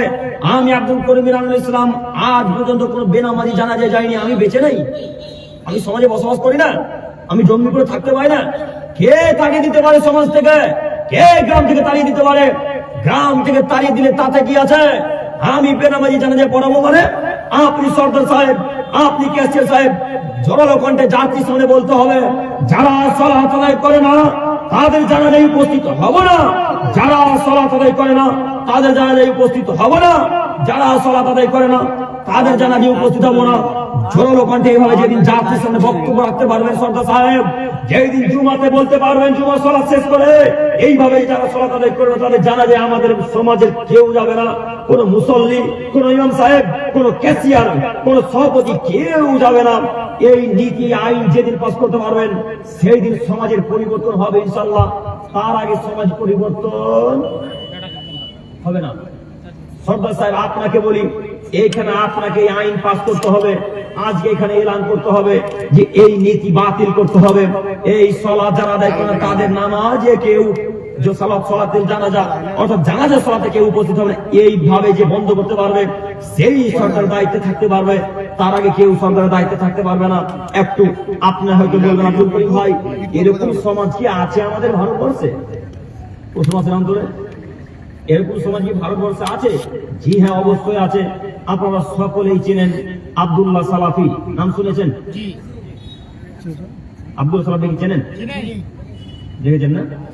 আব্দুল্লাহ সালাফির গ্রাম হচ্ছে সাগরদিঘির হলদিবাড়ি, হলদি গ্রাম। সেই গ্রামের একেবারে জলজান্ত বাস্তব ঘটনা বলছি। যারা নামাজ পড়ে না তাদের গোরস্থান আলাদা, যারা নামাজ পড়ে তাদের গোরস্থান আলাদা। যারা নামাজ পড়ে না তাদের জানাজায় যায় না, যারা নামাজ পড়ে তাদের জানাজায় যায়। ও তারা মানুষ না ফেরেশতা?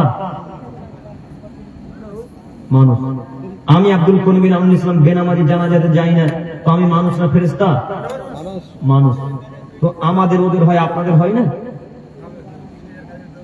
হবে ইনশাআল্লাহ।